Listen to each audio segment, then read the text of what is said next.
birds flying high, you know how I feel. Sun in the sky, you know how I feel. Breeze drifting on by, you know how I feel. It's a new dawn, it's a new day, it's a new life for me, yeah.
What is going on, Hive?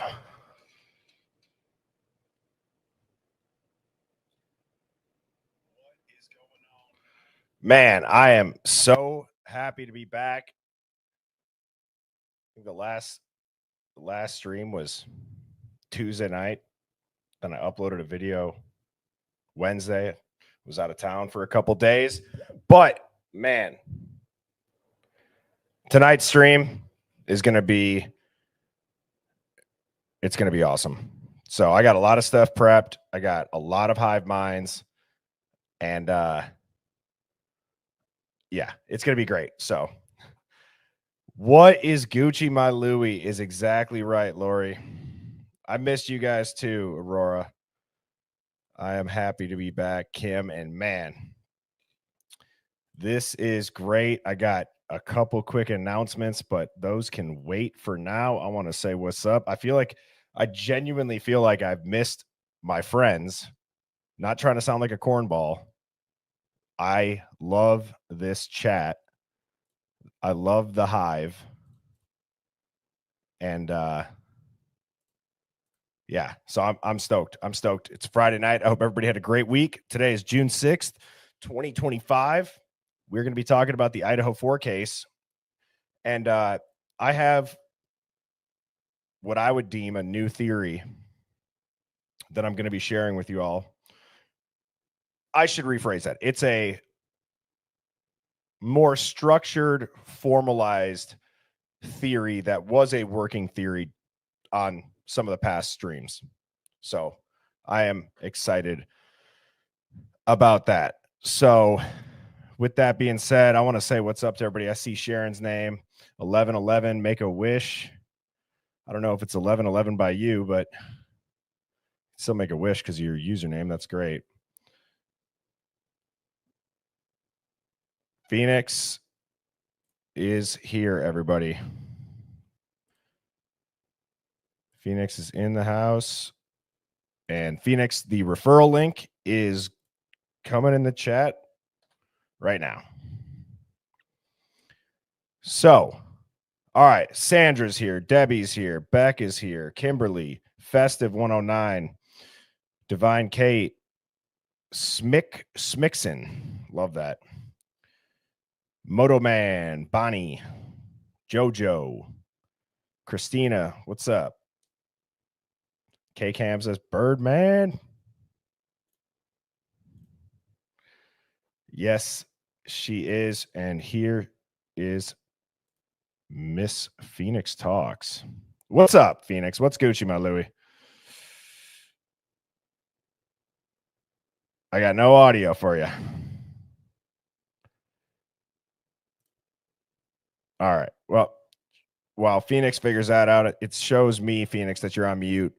Chantelly Lace, you were not the first username that I saw tonight. That might be the end of one of the best runs ever, because we were going on like 5 or 6 streams in a row. You were literally the first name in the chat.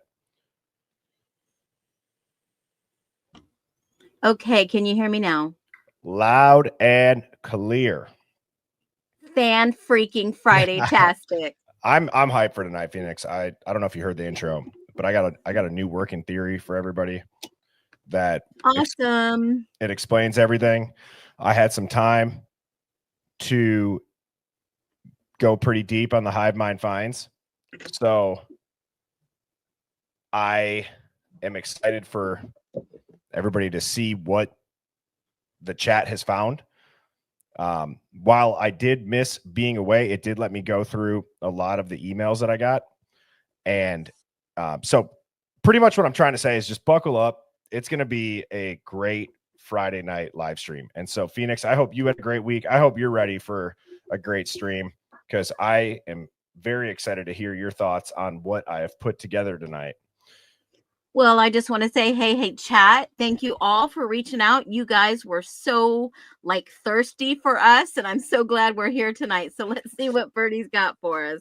Absolutely. Absolutely. So, all right, I'm going to dive into it because tonight might be a little bit longer of a stream, which is fine. It's Friday. Don't got to work tomorrow, and no bedtime tonight, right, Phoenix? So the first thing that I want to talk about is just something that I want to announce.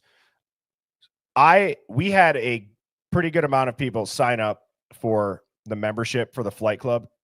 I've never seen so many people reach out about paying for content or being behind a paywall. It was never the intention. If you were on the live, there was a couple people in the chat that were wanting it to have a more personable, slower moving chat during the lives. So I said, hey, I'm going to see how this goes. The response, there was people that signed up, but I chose, you know what? I'm not going to change it. Every stream is going to remain completely free. I'm just going to double down on what works well, which is I'm going to do better, even though I'm trying to manage the screen and guests and audio and sharing everything.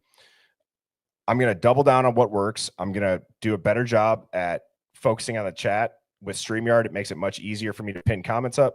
I'm going to finish each stream with like a 10-minute overview Q&A where you guys can ask anything about it. And anybody that did sign up, I have a list, and I'm going to personally reimburse anyone who did pay. You can email me, birdiebombshell00@gmail.com, and I will pay you back directly. No questions asked. Just include your YouTube username. A screenshot will work too for proof. But as I said, every stream is going to remain completely free. I'm going to do a 10-minute Q&A at the end of every stream now. And then on Sunday nights, I think would be a really good night going into the week to maybe touch on a couple of topics from the previous week of streams. And we can dive into any of them. So Sunday night will be kind of like more interactive with the chat, questions. Maybe a really good night for the roundtable, Phoenix, is what I was thinking. Maybe Sunday nights become a Hive Mind roundtable night. I know that's something that we've been working on, but yeah, I just wanted to update you guys. Everybody who did sign up, thank you. I appreciate that. But like I said, I'm gonna pause on that for now. I will reimburse everybody personally, and make sure you email me when you see this. That's awesome. And Sunday could be like a recap of what we went through the week, or maybe a highlight, a couple of items that we just were like baffled about during the week. I mean, I've got 3 really good questions for the chat tonight. For those that have been following this case, for those that know the family members, I've got some great questions that would probably open up to what actually happened. So I think that's really good, Birdie. Yeah. Like I said, I wanted to see what the response was. A dedicated night, honestly, is probably one of the best things, Phoenix, that you and I could do to make sure that we're hearing the chat and hearing the Hive Mind. I know you do a great job when I'm trying to focus on what's on screen and stuff and answering. So I appreciate you continuing to do that. But I just think it's probably something that I just think it's going to be great. I think it's going to be fun. I think it's going to be interesting. And that's what we're all about, right? So Sunday nights will probably be slowly progressing into the Hive Mind roundtable. And how we choose or how we decide what topic or who comes up, we're just going to kind of wing it. We've been doing it thus far. We're all smart people. We like to think we are, at least. We might be tinfoil hat wearing people, but we've been proven right. And so I think if we just continue to follow what works and double down on what works, it's going to be awesome. So that is the one announcement that I have, Hive Mind. Again, when you watch this, if you did sign up, just email me and I'll get you the money back. So, all right, Phoenix, you ready? She's on mute. No, I'm good to go. I'm just talking to myself over here. And right, I've got me some what do you love, those nerd gummies? I tried them. I'm in love with them. That was your first mistake, Phoenix. I got both kinds. Yeah. Oh, man. Well, good luck. Good luck getting off those things. I've been on them for years. That and like Dots pretzels. Don't ever even start to eat the first one, because once you eat one of them, next thing you know, the roof of your mouth is burned. No, it's Dots, D-O-T-Z. Oh, pretzels. Okay, got it. Yeah. It's like the roof of your mouth is going to be scarred the next day. It's like my up north guilty pleasure, sitting around a bonfire. Oh, somebody hands me a bag of Dots pretzels and I just go to town. So anyways, here is what we're going to be talking about tonight, which is I love that. I love what you're going with, because it's been very apparent for a long time. And everyone says it has nothing to do with the rugs. It has nothing to do with the frats. It has everything to do with the money. Yep. I couldn't agree more.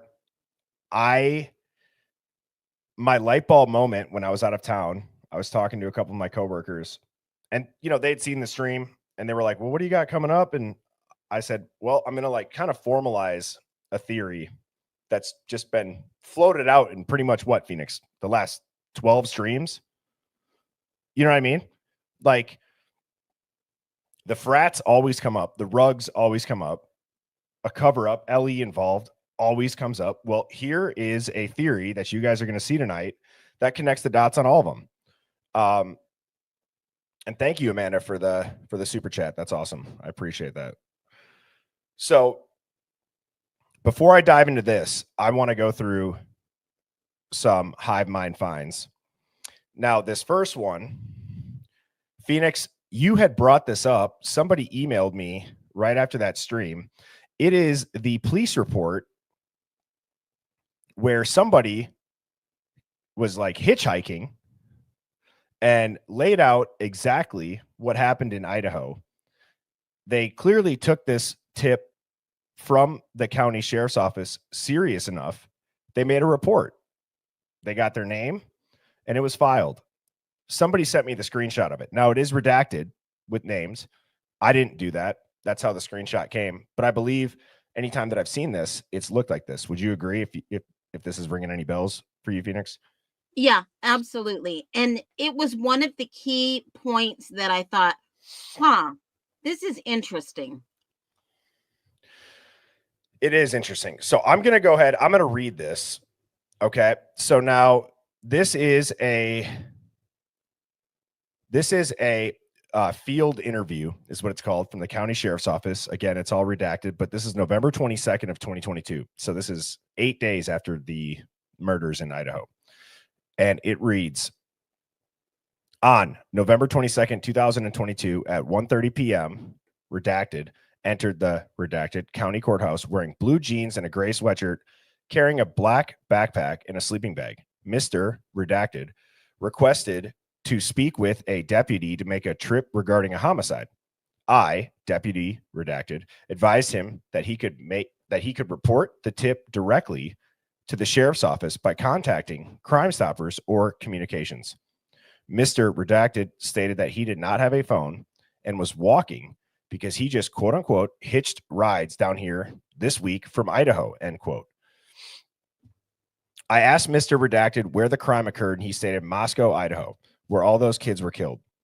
I offered to call the Moscow Police Department and report the tip for him.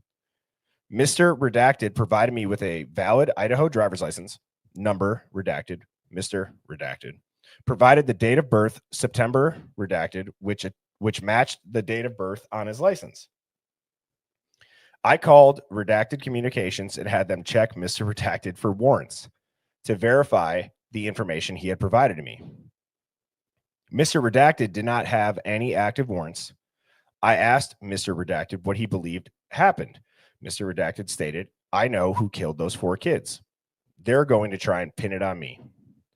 I asked him to clarify if he was speaking about the Idaho State University students who were found killed on November 13th, and he replied, yep. I then asked him to name the individuals involved. Mr. Redacted reported that Kevin Redacted, Alan Redacted, and Aaron Redacted participated in the quadruple homicide, and that Kevin Redacted would have been the perpetrator, but Alan Redacted and Aaron Redacted were present or participated. Mr. Redacted also stated that Kevin drives enduro bikes and that the investigators need to look for motorcycle tracks a distance away from the crime scene because Kevin is known to have committed crimes and left his bike a ways away so he can walk to it and then get away without being recognized. I asked Mr. Redacted how he knew that these individuals were responsible for the murders, and he got defensive, stating, quote unquote, I lived in Moscow until last week. I just know they're going to try and frame me, end quote. I asked Mr. Redacted if he had direct knowledge or had witnessed the crime, and he stated again, quote, the police just need to look real close, end quote. Mr. Redacted advised me he is homeless, but will be hanging out near the library to use their computers and the area of the courthouse for the foreseeable future. Mr. Redacted was very emotionless through the duration of this conversation, only showing irritation and anger when speaking out or when speaking about being set up or framed for the murder. Mr. Redacted gave no reason for moving to North Carolina and no reason for leaving Idaho, except that he, quote unquote, just had to get out of there. I contacted Moscow Police Department at 1:47 p.m. and was given the number for the tip line, which is 208-883-7180, which I called at, and then it gets cut off. Phoenix, what do you think about that? Well, it's not uncommon for people who witness a tragedy. Obviously, trauma strikes everyone different, but this probably freaked out the sheriff's department guy who took this report. But he validated many points and was probably like, wait, how did you get here? Did he know family member where he ended up? Why did he hitchhike? Was he afraid? If he just let out that these street names that I've never heard of before, was he on something? Right? You have to ask these questions. Why would he come into a police station and give all this information if it's all bogus? Right? So you have to take it with a grain of salt. I mean, what did you think? I would say this. I've thought, I guess I should say, I thought about this the same way that I think about all the 4chan and Reddit stuff that gets scrubbed. Why redact all this? Why take the report if this guy's out of his mind? Why, like, you know what I mean? Like, police, especially a sheriff, from what I've heard, both other creators say, and just like research that I've done, you can come in and you can report something, but if the officer who's taking the report doesn't feel that it's valid, this happens all the time. They don't actually take the report. So this guy clearly, whoever took this guy and interviewed him, clearly felt like there was something there. Yeah, and he could have been hanging around a bunch of, I don't want to say, people on the rug scene. Well, we can say it here. But if he was hanging around these people in the drug scene, he may have heard or overheard who did this, and that's not a witness account. It's a third party hearsay, right? Right. So you have to think about these things. Now, he was just calling to give information, but as you know, you and I both know, and if he was going to the library to use a computer, there were FBI websites that you could submit tips all around. So why did he feel the need to go into the police department, announce, hey, I'm here, this is what I witnessed, and I want to give you this information? Maybe to get it off his chest, or Well, he said why. He said, well, I had to get out of there. They're going to frame me. well, okay, so they found somebody else to frame, right? Right. Well, exactly. And I just saw SJR talking about they're required by law to take the report. Well, I don't disagree that it is probably a law. It's a matter of how would anybody ever know? Because then it becomes a he said, she said, you said this, I said that. As far as like, well, did you say you wanted to file a formal report? Did you really, like, you know what I mean? It's one of those things where it's like there's laws for a lot of stuff clearly that don't matter. There clearly are also some things they have to do too. But wasn't it Kopaka that was said to have said they're going to frame me for those girls? Allegedly, that is what he said out his window, right? He yelled it. Yeah. Allegedly, someone heard him say the same thing. So, this whole case is just so baffling. So were they just looking for someone to frame? Because I will tell you this, what I found today in the Idaho court records. Did you know that William Thompson, Latah County prosecutor, there was a citation given to Bryan Kohberger in early 2022. I want to say August. Let me look at my, hold on a minute. Let me look at my screenshots one quick second. I don't want to give any bad info. But there was a traffic violation for Mr. Kohberger, and William. Les says August, no seatbelt. Okay. So he actually got a ticket. He did not show up to court. So I wonder who wrote him the ticket. He was on the radar in Idaho under someone. So were they just looking for someone to frame? Because that was an interesting thing that I thought this afternoon when I saw that. I was like, wow, he got a ticket and he didn't show up for court. It automatically defaulted to the judgment and he paid the fine. So it was no big deal, right? Yeah. And I just got to say to everybody that's donating, just unbelievably grateful and thank you for that. And you guys are awesome. And like Phoenix and I have said many times, we're not ever going to ask for any kind of monetary donation. If you get a profile with us, I have one profile. It's Birdie Bombshell. From what I believe, Phoenix, you only have one on both I only YouTube have and one. TikTok. Yep. So, and you're not going to ask for money. So thank you to everybody who. Nope. But speaking of money, so I thought that was interesting that I found that from Idaho on Bryan, but I'm sure everybody else has probably already seen it or talked about it before. But we sure do appreciate the chat, Bertie. I know your ADHD gets the best of you, and I got a little tiny bit of it. But that find was interesting because whoever gave him the ticket may have had some connection and put him on the map. Now, I can ask to see who gave them the ticket, to see whose name is on there, and see if there's any connection.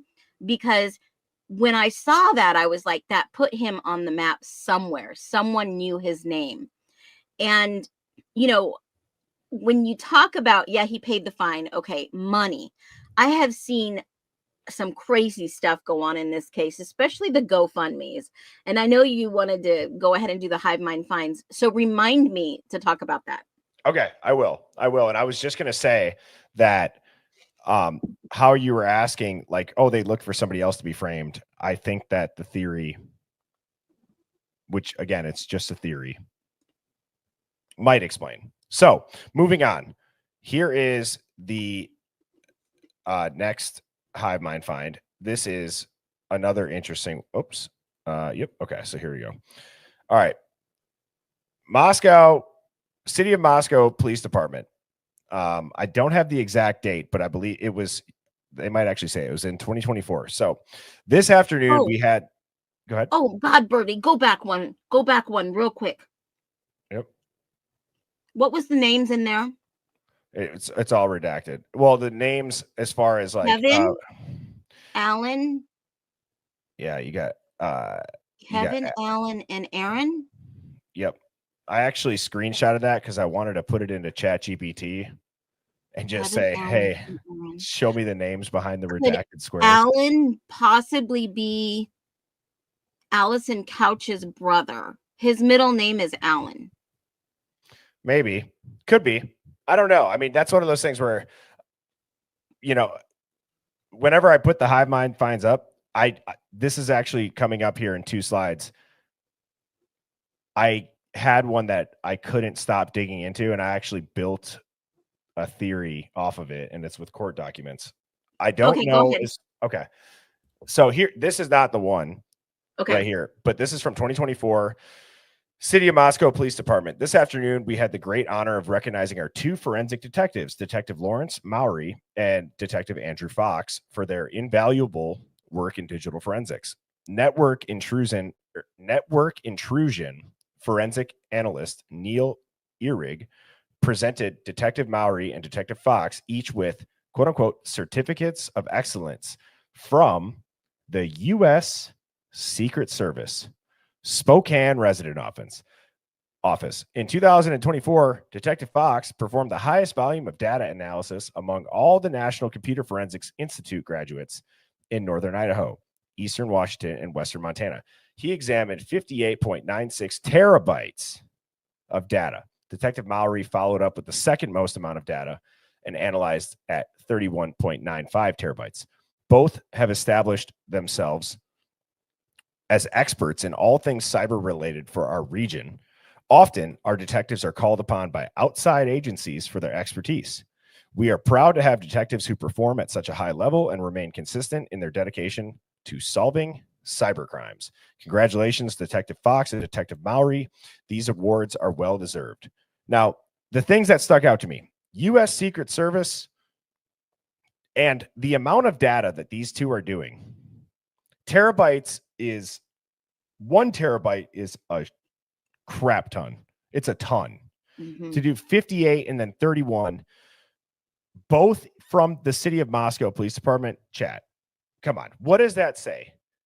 That means that in last year, in 2023, when the murders happened at the end of 2022, you can't get through 58.9 terabytes of data and almost 32 terabytes of data quickly. I can promise you that. Yeah, and then the prosecution is handed over, what, 58, 68, something like that? Yep. So and remember, a video file is pretty big, and depending on how many video files they handed over would take a lot of data. But when you're looking at this and you're thinking, okay, why are they doing network intrusion forensic analysis there? And the second question I have is, they're working with other agencies. Why? Exactly. And you want to know what I thought of when I read this, Phoenix? Is crypto. Well, actually, no. I didn't think of crypto, but that would fit. I thought of the interview with Steve G and Christy when they said Kaylee's laptop's missing. Digital footprint. And she allegedly had something like 87 accounts. Yeah, she apparently had a lot of IDs, more than they expected her to have. Weird comment again. I feel like I don't want to I digress. Let me get through these because this is another good one too. So here's another Hive Mind find. This is on the Justice for Brian Koberger. It was posted anonymously, and it gives a timeline that I mean, we've said it, but when you actually read it without kind of bouncing all over the place in between, it makes a lot of sense. So let me read this to you all. So it says, in a nutshell, the time frame for murder, and it says murder 1 at 2 a.m. rideshare. Eric Gower drops off Kaylee and Maddie at the King Road house. At 2:10, Dylan calls Gower from an unknown location to confirm Kaylee and Madison are inside the house. Dylan then relays this information to a group of people, and the response is immediate. The couple is killed between 2:10 and 2:26. At 2:26 a.m., Kaylee and Maddie are aware of the mayhem. That's when they begin their 10 unanswered calls to Jack D, and it lists the sequence of the calls, ending at 2:52. Maddie makes last call to Bethany at 2:53. The girls upstairs are killed between 2:53 and 3:01, coinciding with the Banfield diversion logged in at 3:01, the exact moment a group of people seen running away from King Road property. It says epilogue. 2 important clues: blood-stained handrail on second floor and unknown male DNA etched in Madison's fingernails. A DNA match would nail the killers. Gist of audio conversation / text messages between Maddie and Bethany at 2:53 a.m. are of the utmost importance. Bethany's location is unknown as well. Motivation, drugs, and vengeance, hence the bait put out by Dylan for the sorority invite to lure Kaylee back to Moscow. 911 call was delayed to allow removal of drug stash and homicide evidence.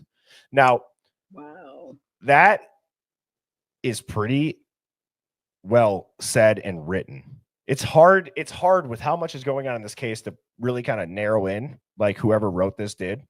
But Right. this the ending, Phoenix. What do you always say that it's like Occam's razor, right? Occam's razor, whatever it is.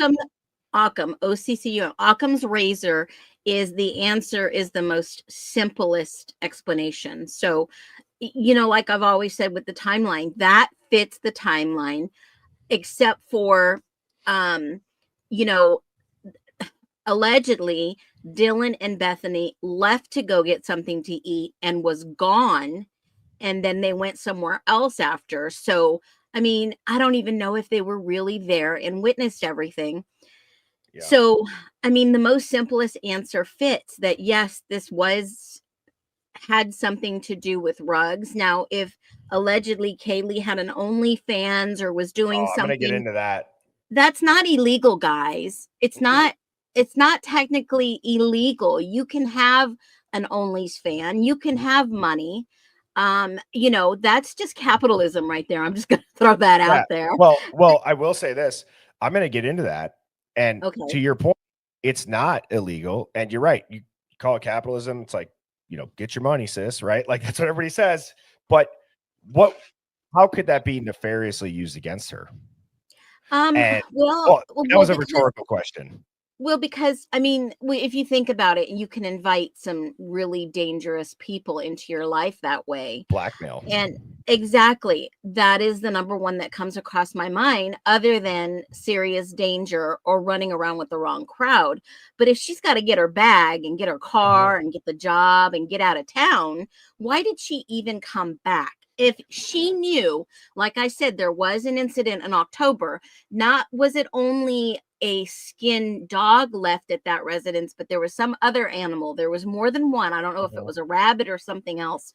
So she wasn't feeling safe, allegedly, per that report. So she went to move home. So why would she even come back? Dylan invited her, but yeah, here's my one lingering question I got to throw out there with this timeline. Yep. Steve G interviewed and said that she had dated someone shortly, and this person, basically called her, treated her horrible. Bitch, make me a quesadilla was the quote. Oh, yeah. Right. This person treated her horrible.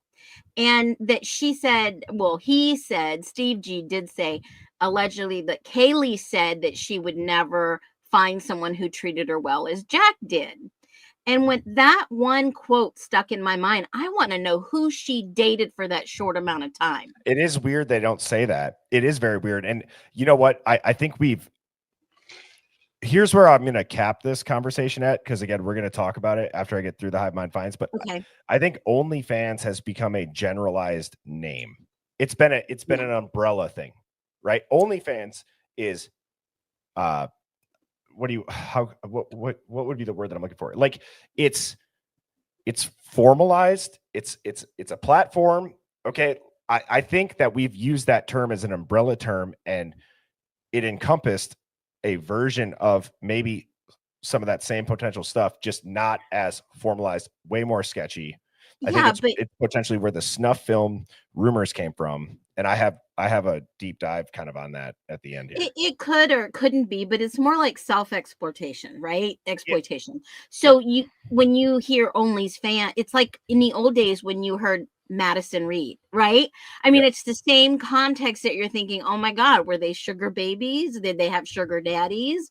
What kind of people were they attracting into their circles? So Les has the T. We're not avoiding the chat. I'm watching the chat as we go through here, and you all are bringing up some amazing, look at the awesome comment on points. screen. Yeah, amazing, awesome points. And this is kind of like one of those things where, you know, we're looking into it, we're digging into the files, we're looking at court documents, we're getting these tidbits of information from sources, but we're not like, I'm not, and I can't speak for Bertie, I'm not trying to solve this mystery. We're just trying to understand this mystery. Correct. Yep. I agree. Going back to real quick, just to that Oxum's razor point. I can never say that word, but let's break down the simplest aspect of this entire Hive Mind find. And it's the last sentence. 911 call delayed to allow removal of drug stash and homicide evidence. Right? Why do you delay calling 911 on a quadruple homicide where your roommates are killed? Your PCA is all over the place, or you weren't even there. Well, the simplest answer is one of two things. You had no idea, which then why lie? Why is your timeline sketchy as hell?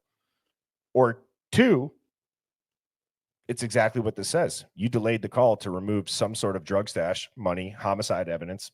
One of those two. Like, I don't see what else it could possibly be. At this point, I really don't. And did you know I found an article that was written in February of 2023? It clearly, you're going to laugh. Unknown best friend called 911 after finding Idaho student Ethan Chapin murdered, not roommate Dylan Mortensen. So that 911, did you hear that? Well, yes, but say that again. Unknown best friend called 911 after finding Idaho student Ethan Chapin murdered, not roommate Dylan Mortensen. So the 911 call that we hear can be potentially fake. Yeah, I agree. Now, this next Hive Mind find is a video. This is from the creator Open Mind Perspectives. We talked about the 911. This is a crazy segue, Phoenix, that you just said maybe the 911 call is fake. I want you guys to look at this video. Again, this is from Open Mind Perspectives. I'm going to open this and you can watch it. Here I'm going to. Here's the channel. Now, is this on Hannah McClure? Well, yes, but I want to show it's 35 seconds. It's just interesting. It's very interesting. Here I'm going to prove that the Grubhub video is not the actual night of the incident. This is the night where Hannah was still alive. Every single thing that we've been watching, guys, is not that night. This one is that same lady who was at Hannah's funeral. This guy cannot be at two places at once. Look. So that was posted 2 days ago. I mean, I'm going to play that again. Here I'm going to prove that the Grubhub video is not the actual night of the incident. This is the night where Hannah was still alive. Every single thing that we've been watching, guys, is not that night. This one is that same lady who was at Hannah's funeral. This guy cannot be at two places at once. Look. So again, the point of me sharing that is just people have speculated on the fact that they are curious if either the 911 call is fake, if the Grub Truck Twitch stream is a replay and the girls were out and that was them a completely different night.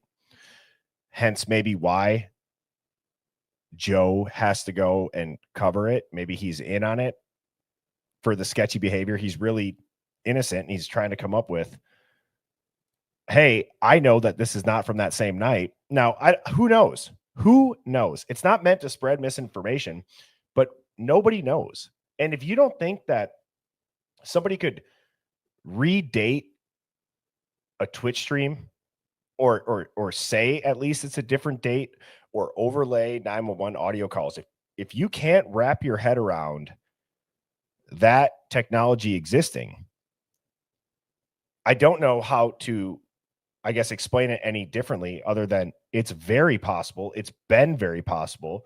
You can see all the AI fake voices for famous people that are on record, on air, talking. AI will mimic their voice for everything from ads to comedy to whatever.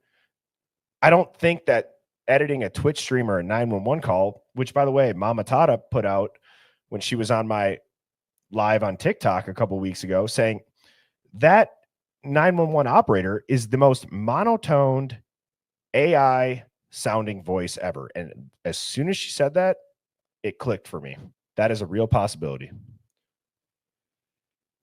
So, yeah, I mean, that's a hard pill to swallow because, I went and looked at the Grub Truck stats. I went and looked at the Twitch stream on the night that it streamed, how many users logged in. And it seemed like the uptick at 3 a.m. was like over 370 something people watching at that time on that weekend. So I kind of question this one. I'm going to have to put it on the table and look again. But the video that I did on let's just take a look and see what Twitch was streaming that night is very interesting. yes. Now, Phoenix, what I'm about to show you next, these next two Hive Mind finds are like a Hive Mind find hybrid. Say that 3 times fast. Hive Mind find hybrid. Actually, it's not that hard.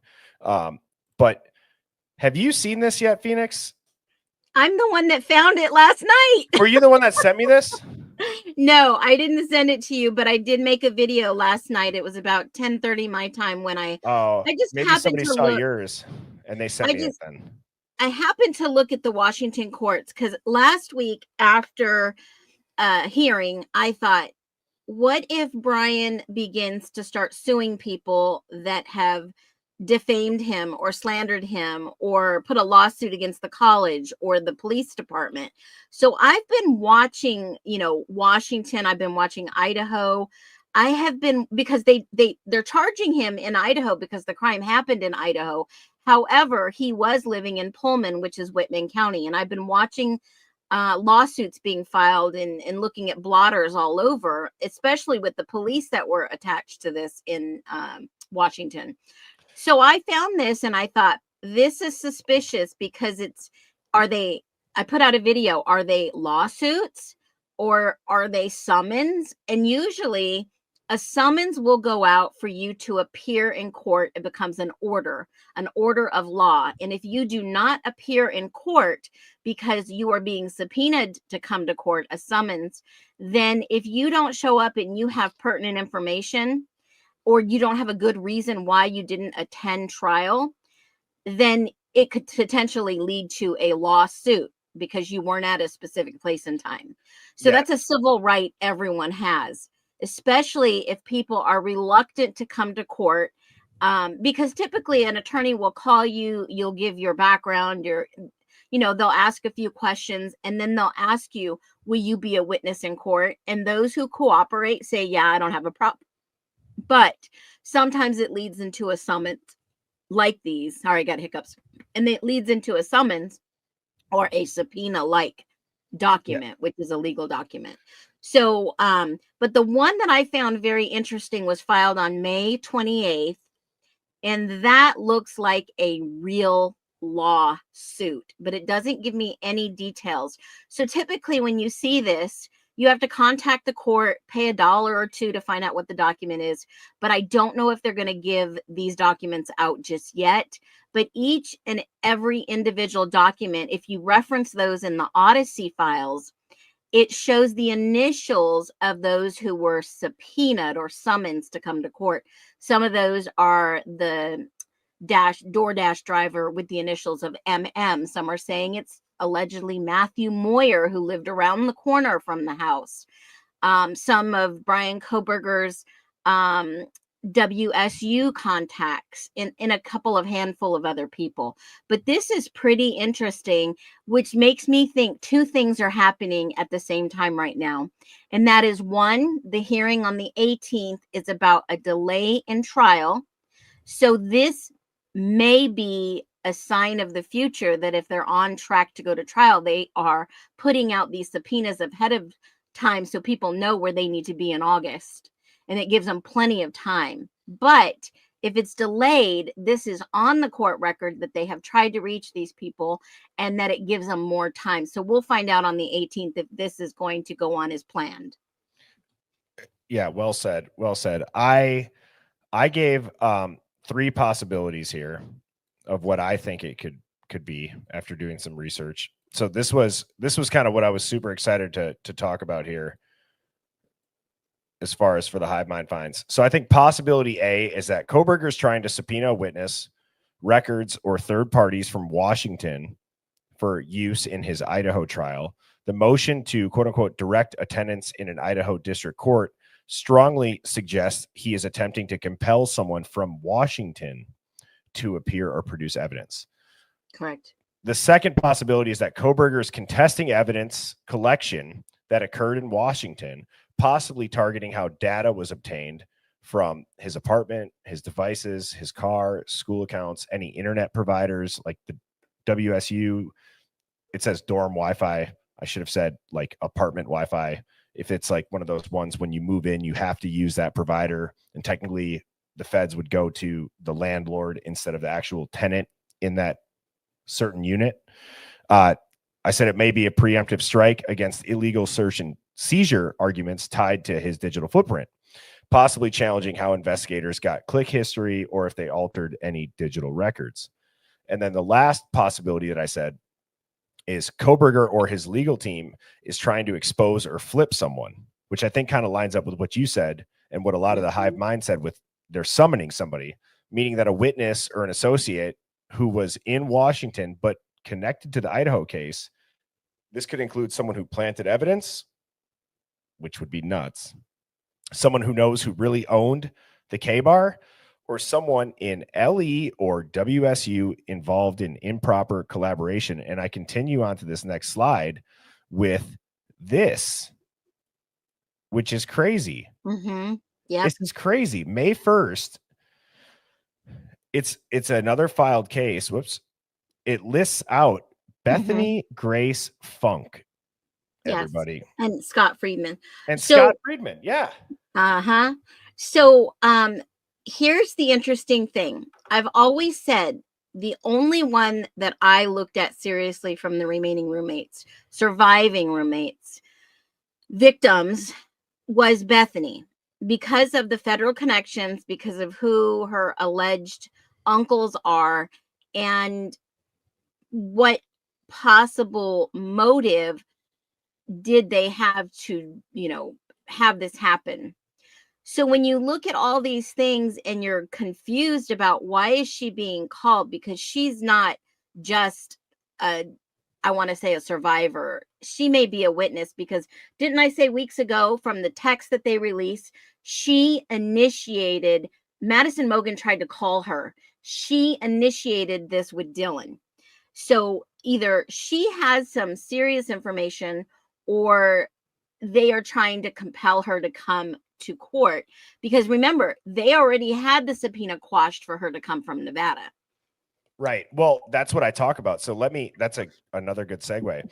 I said the bottom line is that Bethany Funk is not just a survivor. She's contested legally. She's a relevant witness. And this civil action shows the legal system is still wrestling over what she knows, what she saw, and whether she can be forced to speak. And I list out 3 bullet points on why this matters. I think Bethany's story and Dylan's story doesn't line up, and Bethany is more credible. That's just what I think. Well, okay. Well, listen here. I'm curious to hear what you think about this. Sure. So I said why this matters, and I listed out 3 reasons. One of them is that, first of all, BF, she is not just a bystander; she's an interested party, as far as like in civil action lawsuit language, right? Between Idaho, the state of Idaho, and Koberger. This is very rare, and it implies she may have knowledge or evidence not yet disclosed, which is what you kind of just said, Phoenix. She may have contradicted public statements, and she may possess physical or digital evidence Koberger's team wants suppressed or Idaho wants reinforced. I truly think that this last one is the most likely. Because what was Brian's statement, Phoenix? Who's going to exonerate him? Through his attorney. His attorney said that Brian Koberger could not wait to be exonerated. Because who could clear his name? Well, I never heard her name associated with his. All I heard is that the attorney gave the statement that Brian cannot wait to be exonerated. And the only person who can exonerate him, in my humble opinion, would be the Asian girl, possibly, because there was some implication or implied dating history. And allegedly they were seen inside Walmart that Sunday morning, the next morning. And they spent about an hour inside Walmart. So that was alleged. Via Dateline, right? Right. Yeah. So you want to know what the second thing is that I said, though, Phoenix? Which is probably just, if this is not the most obvious clue that the roommate narrative is breaking down. I mean, that's what I want to, I guess, get across. Why I dove into this find so deeply is this point right here. So here's the paradox here. If Bethany was given immunity, just like Dylan was given immunity, no prosecution, then why would they? I mean, let's ask the chat. Chat, what would you do if you were in Bethany's situation and you were being forced and ordered to be at a certain place and time to give testimony on the stand? What would be your biggest fear? And I think we just saw it this week if you've been watching the Karen Reed trial. What would be your biggest fear? Well, tell people about that so that they can maybe relate. I mean, and I'm going to go while you do real quick. Sorry. Yeah, there was an officer on the stand that would implicate 2 other officers. If she told the truth on the stand, she would lose her job, lose her credibility. And she didn't want to lose her job. So she kind of skated around the idea that if she told the truth, then these 2 other officers would be implicated. So under perjury, I mean, penalty of perjury. And if they're telling her, oh, no, you have immunity, then it's not like, okay, I'm going to go up there and lie on the stand. That's like a conscience thing, not only against the law, but it's like you're going to put an innocent man at risk of the DP. I mean, think about it. I don't know if she had a relationship or any type of relationship. Remember, there has been no said connection with any of the people that lived in the house with BK. None whatsoever. So how in the world can they force someone, if she already got out of one subpoena, to come and testify if they've already testified for the grand jury? And then they both lawyered up and skipped town. So, I mean, I'm sure. And they've already told him, well, hey, you have to testify, but we're not going to put your face on the screen and you're not going to be filmed. And we're doing all we can to support the witnesses because this case that the prosecution has brought forward is on the map. They cannot lose this case. Can you imagine how much face they would lose in the state of Idaho? Not only that, but in all these other 50 states that it's become a national headline. What about, I mean, outside of the country, we have plenty of people watching us from all over the world, and they're thinking, man, those Americans are screwed, right? Because of our justice system. Look at their justice system is as worse as ours, but they cannot lose this case because look at all the time they've spent trying this case. And the prosecution has not done much to try their case when it's by fact law that they must prosecute this case. That means they must file certain things. And I looked at the docket again today, and all you see is everything from the defense, the defense, the defense, the defense. I've not seen much except for today. There was an there was a motion of objection to delaying this trial again from the state. So you don't see much coming from the state. It's all the defense. So I obviously just missed a lot of that. Did you read this second part? No, you go ahead. Okay. So to just kind of double down on what we've been saying, this solidifies it. This was, as a reminder, this was filed on May 1st. And thank you to whoever sent this to us.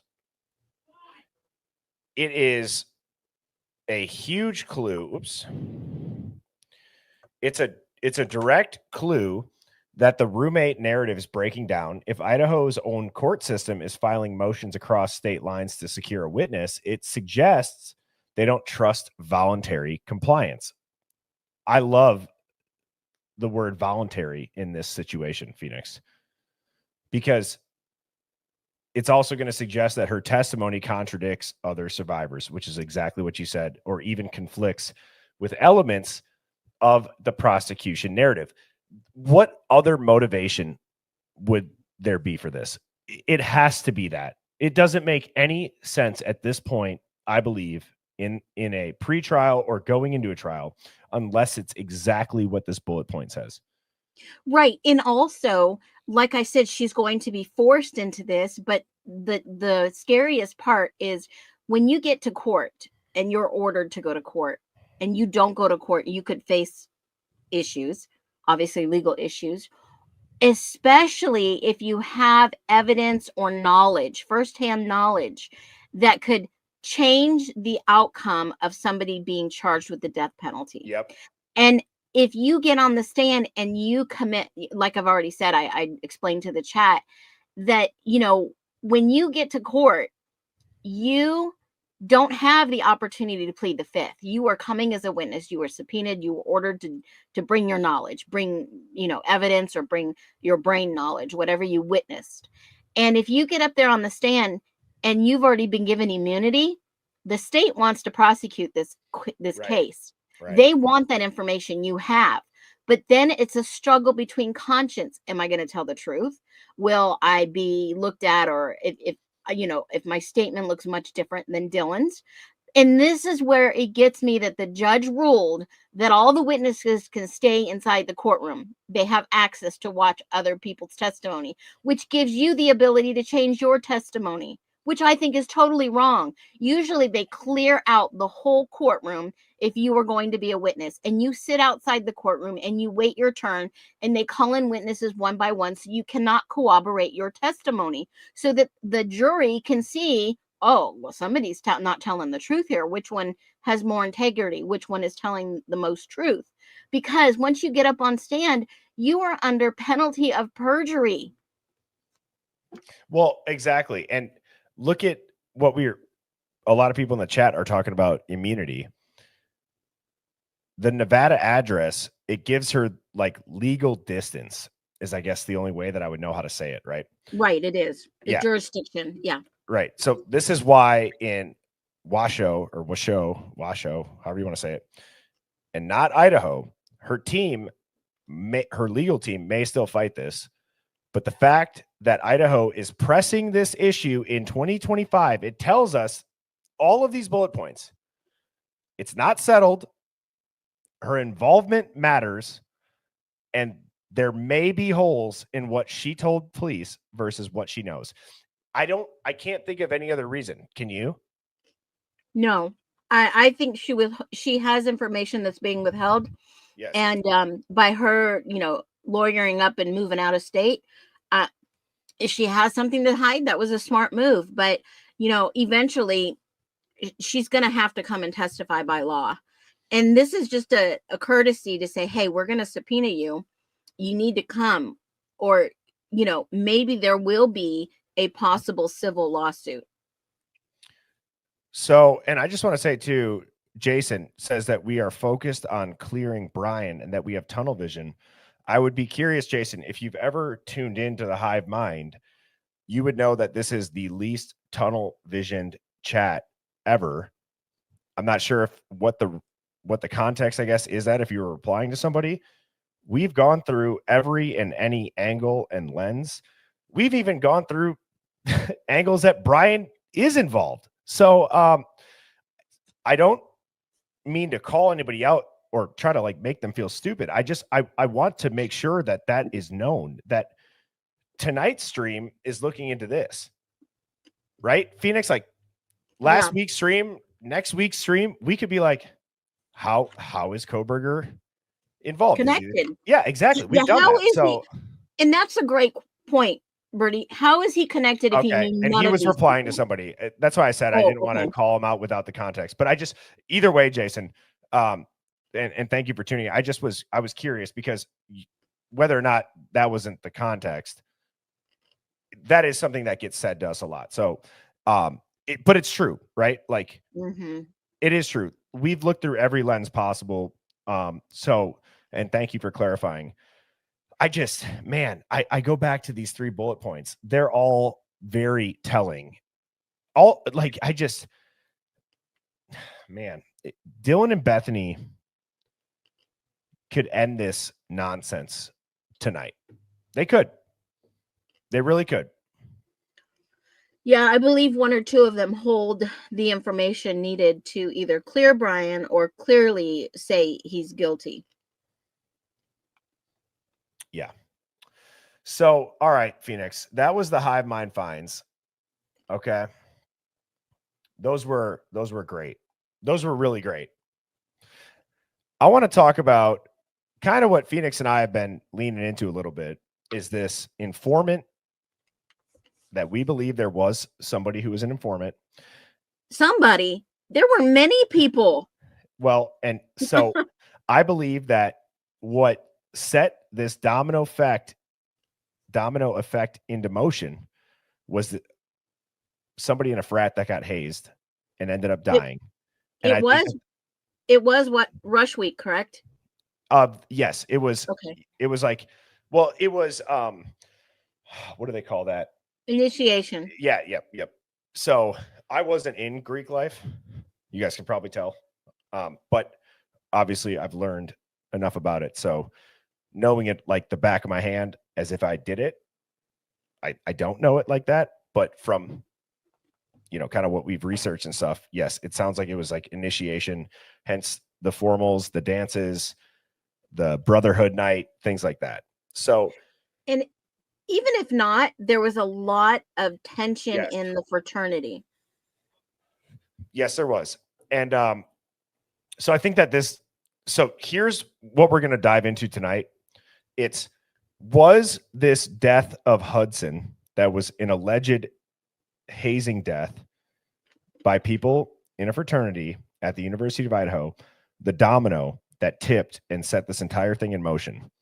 Because if that happened, as a lot of 4chan and Reddit posts that have been scrubbed happened, and I think, full transparency, Phoenix, I think we all can agree the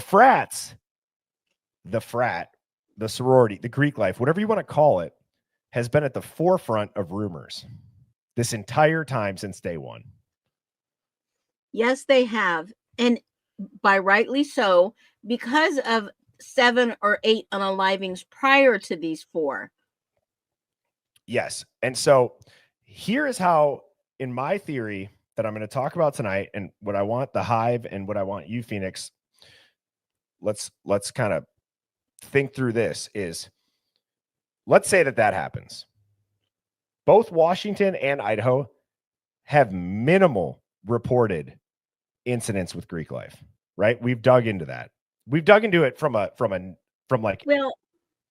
the nation, though, we've talked about underreporting. You get what I mean, right? Oh, absolutely. But in 2019, with the SAMS Act, there was a guy named Sam that was in the frat that was unalived. Now, these colleges have to share the incidents on their websites. So now you can go to the college websites and look at all the incidents. So they have to be transparent, and this is by law. Right.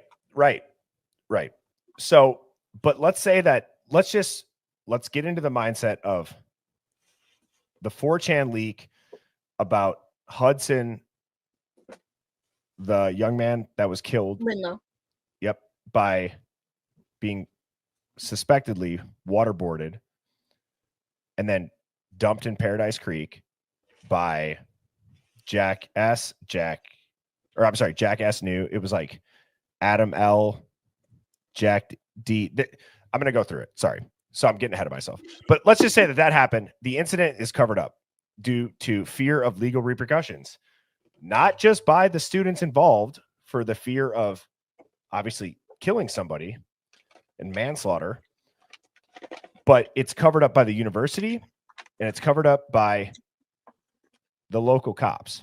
Correct. Okay. Do you guys understand?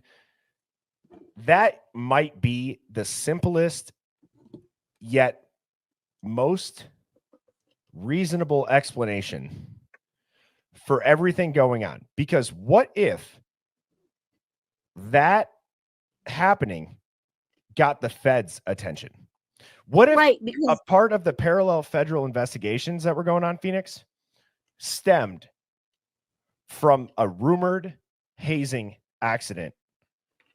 And what if when those feds got involved to look at the hazing accident, there was already an ongoing drug investigation into the pipeline and that trafficking highway that goes right up through there? So absolutely. And we've established that through many connections inside the house. Yes. So, and then you think about the last bullet point here, and that's that one of the roommates, I should have said one of the roommates or roommates' family members is a CI with ties to law enforcement. Correct. Because think about, if you were to think about, like, you have two parallel investigations going on. Both the university has to be aware of, and both, if they were public, the university would hurt. They'd have no money.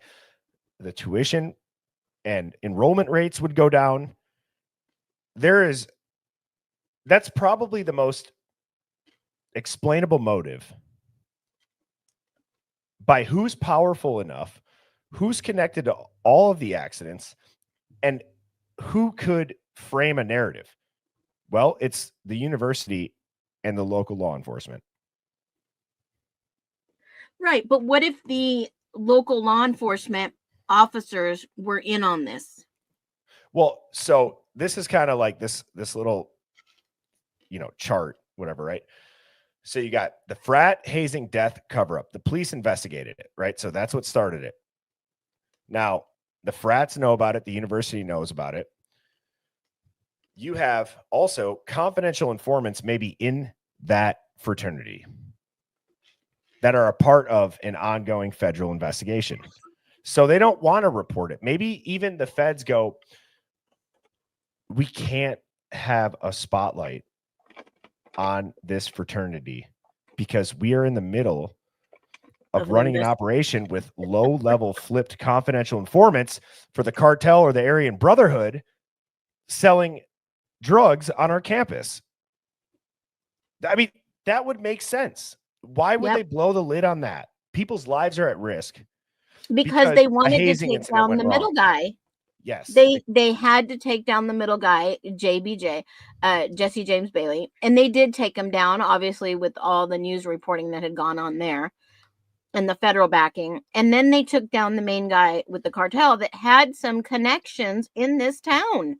Phoenix, look at the comment on screen. Did you know that? I did not know that, but I was questioning who did she date? Who was she dating? Dude? Is that the dude? That's Leanne. the guy that's the guy who was unalived. Right, but and is that allegedly, the guy that had said that to her? That Steve G said, you're never going to find another Jack?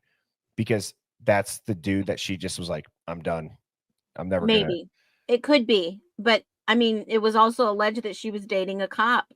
So, I don't know. But I do know that when you look at this big picture, obviously there was a parallel investigation. Obviously, there was some involvement with the police or the university police. And it looks like that indeed that the connections were very clear. And if you don't know the connections, I mean, we've gone over this before. There were people in the house that were related to some confidential informants. There's a lot of good channels that go really deep into this. There was some federal investigation going on at the same time, and there had been connections with some of the other, roommates, from attorneys all the way to the feds. So, I mean, it's a huge. What did I always say in the beginning of this? This was like a perfect storm. Yep. And Yep. if they all knew about it and they were going to go do something about it, obviously someone wanted to suppress that information. Yep. I agree. And what I have written at the bottom here, the chat kind of cuts it off on the screen over here. But it says, if there's a leak, it blows the confidential informant's cover. It would blow the hazing incident wide open.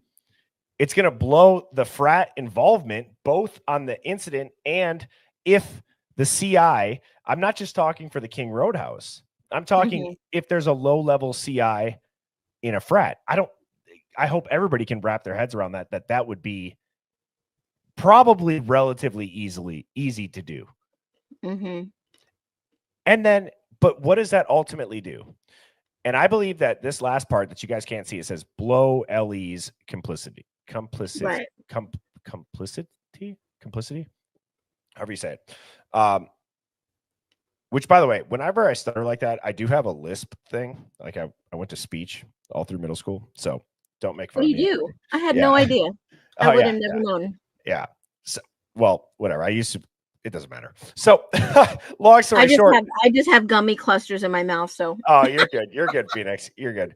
I was gonna say this last part of if LE was involved to cover up this frat. Like, I want to know, would LE in Moscow be entitled to know that a federal investigation was going on to a fraternal Greek life hazing death that the feds thought was maybe not investigated correctly? You know what I'm saying? Like what if the feds became aware of Hudson's death? They're like, this is a little bit weird. The university's not either reporting it, they're not investigating it. Local LE is not doing much with it. We're going to get involved. Would the feds ever not tell Moscow PD that they're there? I don't know. I mean, legally, they don't have to. They don't have to disclose that to them. And that's probably where a lot of this got hazy. That's ultimately what I think really is the confusion of why it took the police chief 4 effing days to have a conference. They're trying to sort out. Hang on. So you're telling me the FBI has been surveilling people? What if they were building a case against the frat already just for the hazing incident? Hence the surveillance that Steve G talks about. What Hence if they why were the building laptops taken? What if they were building a case against the police department with the involvement with the rugs? Well, you want to know what that seems to tap into every time, Phoenix, that we were so curious about what Ann Taylor meant, or I'm sorry, not necessarily Ann Taylor, what the court docs meant with national security. Absolutely. If you're the gonna pipeline. Well, the pipeline and just corruption. You can't let that out. Well, you couldn't. Yeah. It would ruin the case, right? No, but you also have to look at the hand in hand, the parallel between the F that was put out on the street that was deadly, that could kill a small community or the whole Seattle area. So, I mean, their priority was to get these rugs off the street. And if you look at all the ODs in that area, that kind of tells you something was not right. Oh my gosh. Maybe they had an urgency to take that off the street. Well, that's what I'm trying to say is that if there's a hazing death, a rumored hazing death in Greek life, I would say every single time that happens and it's reported or it leaks, it's national news, right? It's huge. Mm-hmm. What if that investigation began in the middle of the Fed's investigation into the fentanyl that's coming Oh, into that area? absolutely. But here's what I don't understand about the Feds. How what's the word that they use? Like decentralized, decompartmentalized? How like where you only know what you have to know are the Feds. And remember, they were working an investigation. I think it was a couple of days ago that we were talking about the investigation where Moscow's main priority was to remove the drugs off the street, right? So when you start looking at that, maybe they were aware of the federal investigation on the drugs, but then it was all this stuff going on at the university they didn't want them to look into. And it just so happens that this investigation is ongoing. Well, this university thing happens. And you were talking about how they infiltrated Greek life. So let's do this exercise. And Hive, you guys in the comments, if you're caught up to the live, just maybe type out like 1 or 2 words as far as anything that I'm missing when I talk through this. So can we all agree? Actually, you know what we'll do? We'll do the old 1 in the chat. Okay. So type a 1. I'm going to go through a couple things that I can think of. If I'm missing anything, Phoenix, you chime in, or Hive, you guys chime in. Would this explain motive? Type a 1, yes. Type a 2, no. Phoenix, what do you think? I think yes. I think the motive for all this clearly is money. And whoever was going to interrupt the money side of this and tell if they found something out was going to bring down everything. And the way that some of these families have been so vocal make me think that they were behind some of this. That's just my intuitive nature, my investigation nature. I agree. Don't get me wrong. I agree. I'm trying to do this on like a simple level of thinking, which is probably but hard. It's not simple. That's the problem. There's like I said before, there are so many dynamics in a house full of 6 people. Of course. I completely agree. I'm trying to think though, what's the motive right now? What's the narrative of the motive right now? Money. The college. No. For Brian. Got it. What is it? What would you say it is? I think someone was going to snitch and tell, and they had to get rid of the snitch. I guess let me re-ask that. Maybe. What is Brian Kohberger's motive if he did this? I don't even see him having a motive. That's what honestly. I'm trying to get at. So like on the simplest level, if Brian Kohberger, the motive is that he killed them because they're beautiful, according to Dateline, or if he killed them because it's fantasizing, or if he killed them because he's lonely or he's jealous, okay, well then let's apply that same simplicity of a motive to the Greek life that's been rumored to be involved in these killings since day 1, accidentally killed a pledge by waterboarding him and then dumped him in Paradise Creek. Would we all agree that that's at least on the simplicity level of a motive of Brian Kohberger being the lonely incel criminology student that apparently has the smarts to pull this off, yet makes every stupid crime mistake possible because he wanted to kill them because they're beautiful? Can we agree with that? Yeah, that's just wild. It's crazy. That's kind of the point I was trying to get at, is like on the simplest level, it's better than the motive the news and the world news or everybody's saying. Yeah. Oh, you know what gets me is that these people that go and compare him to Bundy. Okay, this is like really gets me. And when I see a video of someone who says, oh, he's so like Bundy and this and that, he wanted to impress his previous professor and all this crap. And I think to myself, they don't know nothing hardly about Bundy. I guess they didn't study him very well, because they would know that he was in that sorority longer than they said he was in there. and all these other details where they still can't find a motive for Bryan Kohberger. There is still no known motive. There's Don't you no find that? actual motive. Yeah, don't you find that odd that he had no? I was just out stargazing and decided that I would just go like maybe unalive 4 people out of the blue. There's no known motive. There's no murder weapon. There's no known connection. There's no known. We've never entry. seen any It's video of him there. There's nothing. There's nothing. And here's what. Sorry for yelling. I know somebody in the chat said, "Why are we yelling?" Sorry. I get so fired up. You look at Karen Reed on social media, like as far as the people that are defending her for being framed. What is the difference in this case? And I'll answer it for you. It's the news narrative, everybody. There's probably less evidence against Bryan Kohberger committing this crime than Karen Reed. Maybe people agree with that. Maybe people disagree with that.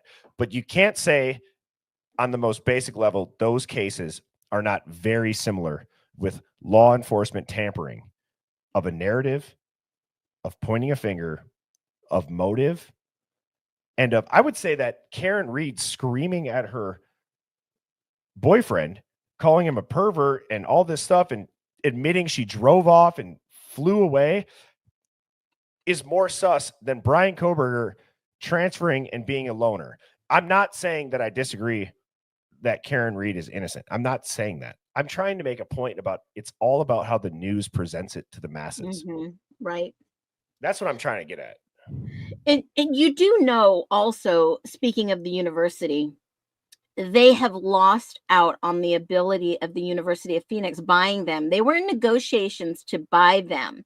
Yep. And this hit at the wrong time because now they have broken contracts, not negotiating anything. And the University of Idaho may owe them some big money. So, I mean, this whole thing that happened to them is like, so, I mean, just wild. If there was a parallel investigation, it blew up right there in Moscow. So I agree. I think there's so much stuff outside the scene. Phoenix, I'm trying to, for this kind of the sake of tonight's stream, or at least not the stream, with this part of the stream, walk me through the evidence of Bryan Kohberger. Now, I want to ask you a couple of questions, okay? So they have his Amazon click history, correct? Allegedly, yeah. Do they have any documentation that shows he clicked purchase, any shipping address, anything that shows that that knife was delivered to his residence? Not to my knowledge, other than that if it was bought in Pennsylvania and it was taken. But they went to the gift card, right? Yeah, it was supposedly a gift card. So we don't know if the gift card was purchased for him or someone else because he did share an account. Well, I don't think that that's uncommon. I would ask the chat, how many people share a Netflix account? How many people share an Amazon Prime account? How many people share a Hulu account? Everybody does. I'm pretty sure the basic package of all those subscriptions allow you to share with at least another person or like 2 devices, right? So, okay. So the click history that Les says, I steal my sister's. Yeah. You know everybody steals their siblings' login. Let's be honest. Yeah. You know what really drives me wild, Bertie, and I just have to bring this up since we're on this subject. Yeah. Is, this whole, he bought the knife. His fingerprints were on the knife sheath. That whole thing just really irritates me. He bought an outdoor he bought an outdoor that. But you know what he didn't do? He didn't ditch his phones. He didn't ditch his computer. He didn't ditch his laptop because they did take a tower. He didn't try to hide anything. And they're over there saying, oh, he did this, this, and that. But yet the most important things that somebody, if they were guilty, would have already ditched everything. Yes, exactly. I'm going to ask this. If you lose service on your cell phone when you are in a rural area, would it show the network if they pulled the data on your phone that it was turned off, lost service, or does it not know? I've always been curious about that, because if he was out stargazing or whatever, so it does show if your phone was turned off. Mm-hmm. If you lost service, it also shows that the phone will keep trying to connect. If there are no towers in the rural area, you have to see, technology is not perfect. Okay. I'm gonna give you an example. I had to go and drop my daughter off at preschool. My husband, I did not know at the time, my ex-husband, by the way, had some tracking on my phone. Now, I've never cheated on my husband. No reason to. Sorry, Phoenix. If this makes a difference in the point you're about to make, read that right there. Yeah. Exactly. And that's what records are available. They can't tell if the phone was turned off versus just out of range of a tower. Out of range. Exactly. And this is exactly what happened. So my ex tried to tell me I was somewhere that I wasn't, but it showed that I was. And I'm like, go over to that person's house and ask him if I was there. Go ahead. And that's the point I was trying to make, because technology is not perfect. Cell phone records are not perfect, especially tower data. And I don't think they got the advanced timing records, correct? No, I don't believe that they have. And I think that was one of the things that they were trying to get. Yeah, so that is a little bit more accurate. But if the carrier records are available, and I'm sure a lot of people don't know this, did you know that most carriers cannot keep text messaging? So if you deleted your text messaging and in 7 days something happens, sometimes the carrier cannot bring back your text messaging because they don't save that to their networks. They don't save it to their servers. Yes. And I believe there was a case with Snapchat a while back that really started bringing it to the forefront, because Snapchat only apparently saves 24 hours. Yes, it's minimal, right? And I think that because I believe what had happened, I do not remember the name of the case, but the gist of it is that there was some sort of essay, or maybe it was essay and then murder, that involved Snapchat. And Snapchat was asked, do they keep the pictures? And they didn't get held kind of with their feet to the fire for saying our company policies that we keep it for, I think it was a little bit longer than 24 hours, but it was not very long that they store it. And I think a lot of other people, think about how expensive the storage is. It is. That's what I'm trying to get at. That then once that went through and that case showed Snapchat's not liable, it was a pretty big case. I feel like it was like 5 or 6 years ago. It was before COVID. Does anybody know what that is? Oh man. But anyways, well, whatever it was, it's just like when that happens, other companies, they know. They're like, they're okay. So we don't need to keep our messages longer than Snapchat. It's just so expensive to keep it on the servers. But not only that, on your phone, on your individual private phone, if you don't erase text, I think it only keeps like 6 months back. If you go back and try to find the text, some of them are deleted. There's settings. There are settings on an iPhone that, and also with like Microsoft Outlook or Gmail, like they'll delete messages after a certain thing. Now, if you keep them forever, you'll notice your storage tab goes up a lot. And if you look at your storage on your iPhone, usually it's like photos, videos, messages. If you have Telegram downloading, because I believe that like Telegram downloads everything to your phone, there's apps that are always at the top for storage. Now imagine you are one of the big 4 carriers. How much would all of that data storage cost? And if you figured out that Snapchat was able to get away with a 24 to 72 hour window, you'd be like, holy shit, our bottom line went up 90x. We're fine because legally Snapchat's off the hook. We are the same type of it's I don't know. So I agree, Phoenix. I don't think that it's far-fetched to think that AT&T just doesn't have it. Okay, so let me say this. Let me preface this. So I'm the university, and we just had 4 unaliving associated with our university. Okay. And I don't want to put out an alarm into the town because we still don't know who the actual unalivers are. And Okay. let's say they did know. Let's say they did know, but they could not put that out there. So that is what the delay was for the 4-day press conference, right? And that was the delay that we see this whole entire time for a trial. What if they are delaying just to figure out who did this? Because the university won't tell. The Well, local PD won't tell. let me ask you what's worse. What's worse? Not just asking you, Phoenix, but also asking the Hive.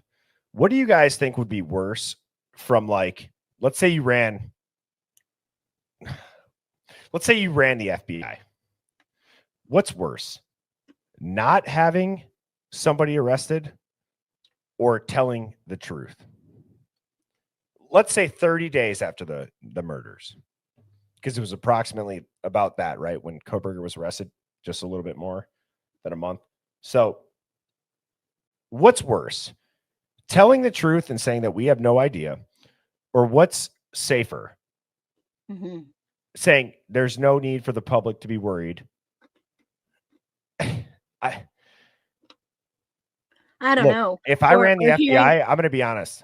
If I ran the FBI, and you guys can judge me for this, I would probably do not that I wouldn't eventually come forward with the truth, but if I had some sort of investigation or a lead going on and they were actively pursuing that person and then that person was under surveillance, I don't think it's out of my own grasp to make what I would call a quote unquote business decision for how many colleges that have had similar situations, and also at the risk of the group being exposed for failing a mission. I'm trying to put myself in like a director's position.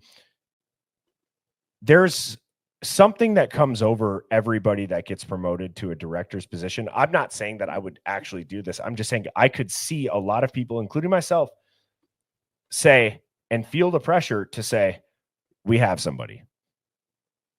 I don't think that's like a stretch. You know what I mean? Oh, absolutely. I mean, yeah, your job is on the line. If you were in a parallel investigation and the police department is trying to vet who did this and look at that, and then all of a sudden the FBI tells you who did it and you have to follow their lead because they report to the attorney general, and it's just so odd that the prosecution side has a former state's attorney general on their side now. So you know that there is a federal investigation. You know how that fits into that puzzle. But being a director, you don't ever want to tell your superiors, I don't have an idea. We have a cold case. We have a cold case because the LE and locally is not working with us to hand over who did this. Well, to that point, let's war game this out. You're the director of the FBI, at least for that area that covers the Northwest. And the guy we wanted to take the fall for. Well, I was just going to say, I'm not having anybody in the feds. If that's truly the case and the feds are about to get involved in this, I just want to, I'm curious what the Hive thinks. It's like, I wouldn't put the feds in the forefront. If I thought that there was an investigation going on with the local LE covering up a hazing death, and it's also a huge drug and human trafficking highway, I would say, you know what? I'm going to have that dirty, corrupt police chief get in front of the media and sweat it out. He's going to tell them that everybody's fine. Everybody's safe. We got this covered. And then look at what happens. He resigns. He retired so we wouldn't lose his It's a power move, Phoenix. It's a power move. Yep. Clean out the old dirty cops. Exactly. They do that shit in corporate America at like sales companies. It happens. You make... So if you have a yes man under the bus, yes, I would say this. Like, it's like if you have a yes man that's been promoted, right, to climb the ladder, you know that if this person's climbing the ladder and they're just like the quote unquote yes man, they probably, I guess after a certain point when performance doesn't speak for itself, which I feel like in the Moscow PD starts to come into the picture of like, how well were they performing? I mean, for God's sakes, they didn't even have a drug dog until last year, right? Like, so at what point do you kind of maybe put them front and center stage? All right, spotlight's on you. Darkness to light is kind of what we almost watched with this. Yep, pretty much. Well, I mean, those people who have moved away from and now open-mindedly are like, this guy couldn't have done this in so many minutes. This guy, you know, and he made all these mistakes, right? If this guy was so smart, how could he make all these simple, stupid mistakes? Because it wasn't, yeah, every single one you can check off. And not only that, the shoe doesn't fit. So you must acquit. Okay, that latent shoe print always gets me, man. I'm just going to tell you, because that's how I knew in the documents there was cleanup. Before the cleanup came out. Oh, yeah, yeah. Well, that's kind of what, when you and Sammy T a couple weeks ago, when Sammy was like, this timeline's already as tight as like, what was your analogy? Like a Britney Spears music video pair of like jeans where when you bend over at your locker, your butt crack shows. Like she's like, the timeline's already tighter than that. Okay. Like, how are they going to fit a cleanup into it? And then Dateline comes out and goes, well, he sat down on the chair in the room. So like, I just want to know who is buying this. And there obviously a lot of people are. A lot of people are buying this. A lot of people believe it too. And the parents are all giving different scenarios. I mean, Shadow just said, you know, the Chapin said it's not a crime of passion. And then, you know, obviously. Why would they say that, Phoenix? Why do you think they would say that? Just on the simplest level. I think it's their way of saying this was a crime of passion without saying it. They're scared. I'm sure the powers that be in the local area. She's an alumni. I mean, the local powers that be, you don't want to piss anybody off. And so, you know, you kind of just roll with it. They have a business in that area. They're not going to go against, you know. Well, I just think about that 2 a.m. being the darkest hour on top of that. I think that was their way to say this happened at 2 a.m. It's not in the timeline. This is their way of communicating the truth.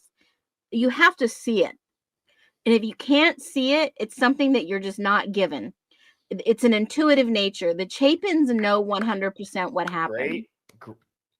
That was a great point. Like, well said, Phoenix. Top dog comment, because I think everybody in here, that probably just hit super hard. If you got it, you got it.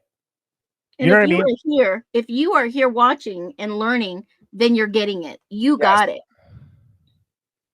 Yes, exactly. Because it's in our human nature to figure out, okay, I've always used this analogy with my kids. I asked my kids one time, I said, would you rather be the person who is standing on the corner and sees the accident happen and you're able to tell everyone what happened? Or are you the person that comes up and asks, what happened? Which one would you rather be? Is that a trick question? No, it's not a trick question. It's how our brain thinks. Would you rather be the witness telling everybody what happened? Or would you rather be the person that walks up and says, oh my God, what happened? I would probably, just based on kind of where like my moral compass is, I would rather witness it. Yes, because you will be the one to likely most tell the story. You are firsthand witnessing it. The secondhand person that comes up and says what happened will go and tell other people what may not have happened. Yes. That's a great question. Honestly, that is a very good question, because it comes down to, it's kind of like something that we've touched on briefly in the stream, Phoenix, when people get a little bit political, and it's like left and right really doesn't matter. right? It's two wings on a bird nosediving straight into hell in a fixed market in a land of justice that is presented as a land of laws. Let me just kind of finish this rant for everybody. I was listening to this podcast where this guy was talking about how the United States, and I know we have a lot of people from other countries tuning in, but in the United States, we are not a land of laws. We're a land of justice. And the example that was used to talk about how we are a land of justice, meaning that you're judged by your peers on if you broke a law, is it just, right? So he said, let's say that someone is in the middle of the road and they're about to get hit by a semi, and you tackle them out of the way. You saved their life. They didn't get ran over by a semi truck. Well, you saved their life, but let's say they try to sue you for assault. Because on a basic level of the law, you tackled them. You did assault them. But that's where the jury of your peers, in being a land of justice, not a land of laws, hence the reason we have a justice system, comes in and says, well, I think that you were just in assaulting him, quote unquote, tackling him out of the way of a semi truck to save his life. That has been blurred and confused and crossed 10 ways to Sunday in this country. Time and time again, because of money, because of corruption, because of power, because of corporate interest, because of political interest. And there is no way that if you were to ask somebody on a real level outside of a money grab, are you okay with a person tackling you to save your life from being ran over because you're in the middle of the road and a semi truck's about to hit you? I would say 99 out of 100 people say yes. But because of this stupid legal system that's transpired where you could sue somebody for saving your life because you're going to say they assaulted you, it's ruined everything. It's fake justice. I would agree. I mean, we're seeing it right now with the whole Trump and Elon thing. And I just have to bring it up because, you know, I'm independent. My guy didn't win the ticket, and that's okay because he's in doing some good work now. But this whole Elon and Trump thing, I think it's just a ploy because it's about money. If you look at the big picture, it's all about money. Elon was sent in with Doge to go and, you know, cut all the spending, cut the fat. And then we have the bill being passed by Trump's administration with all the fat that was cut. And I'm thinking to myself, it's just another pot that the hands go in to exchange the money. And we don't have a say in it, right? Because we're not up there voting to pass this stuff. We had a say in it in an election, and boy, did a lot of people not see what was coming. So all of us have to suffer. Whenever I see stuff like that, where it's so like it takes the media by storm, I think to myself, this is on purpose. Yeah. This is on purpose. Oh, I'm curious why Joe Biden didn't give your government contracts away. Maybe he should have. Okay, with the whole SpaceX and all that stuff. Let me just say this. The EVs. Where my brain goes is at the end of the day, you can hate them or love them. For both of them, they're smart guys. Their IQs are probably higher than most.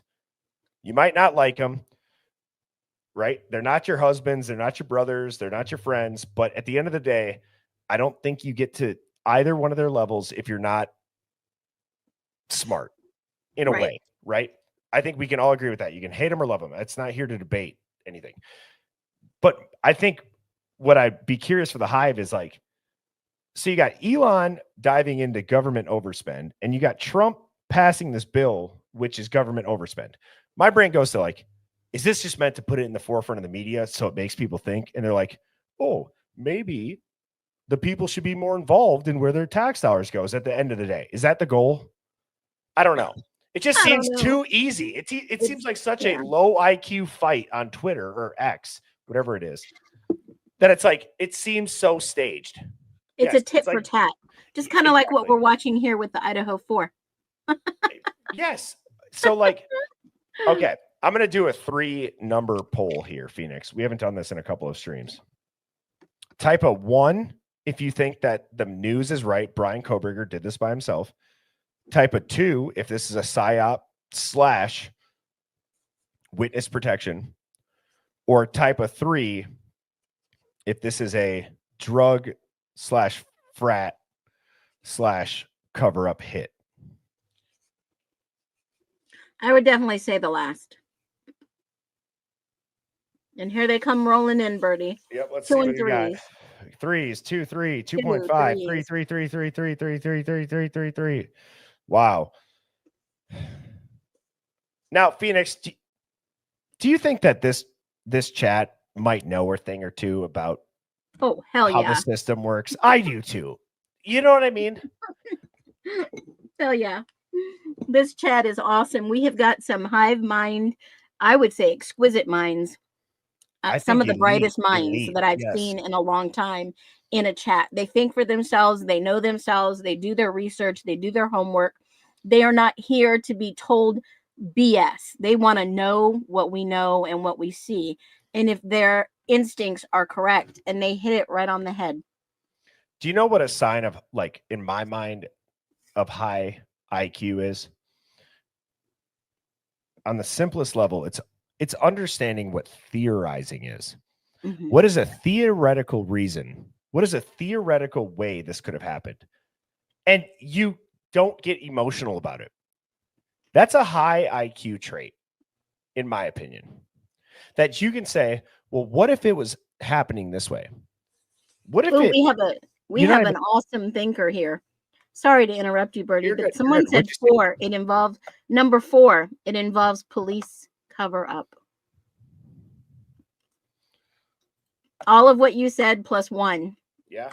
I mean, that at the end of the day, see, that is a very high IQ comment, because that Yes. sums up all of them. And that's what So, you see in shout this out picture to- here. Shout out to Elmira. Good job. And look at that's And welcome to exactly the what you Hive. see in the picture. Welcome to the Hive. Yep. And It is how do exactly we what you see here. Yep. how do we get real justice if these things are happening in our communities and they're not telling us the truth because they want to cover it up? Because think about the university and how much money they would lose. Think about the police and how much funding they would lose. Well, I've referenced it 3 times already. Mhm. The Brett Favre Netflix thing is the Yep. best explanation. If people want a visual of how easy it is in a smaller community with a little bit of power.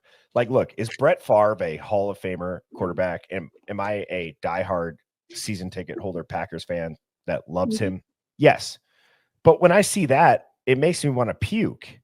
Mhm. Because at the end of the day, he's good at a sport, everybody.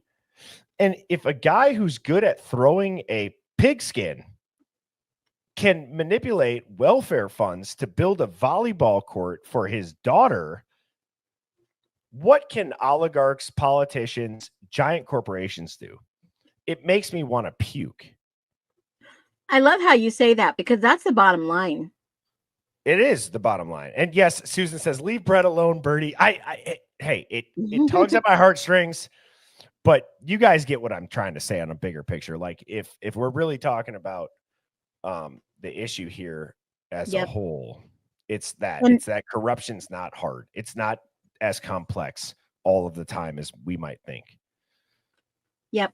Rola's in the house, and somebody had a really good comment that they tore down the hoax house, right? They tore down the house where this allegedly happened.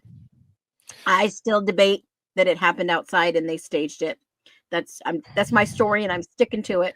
What if there was bullet holes in the walls? Oh, absolutely. And I wonder, I would wish I was Ann Taylor that day, or a fly on the wall when she walked through there.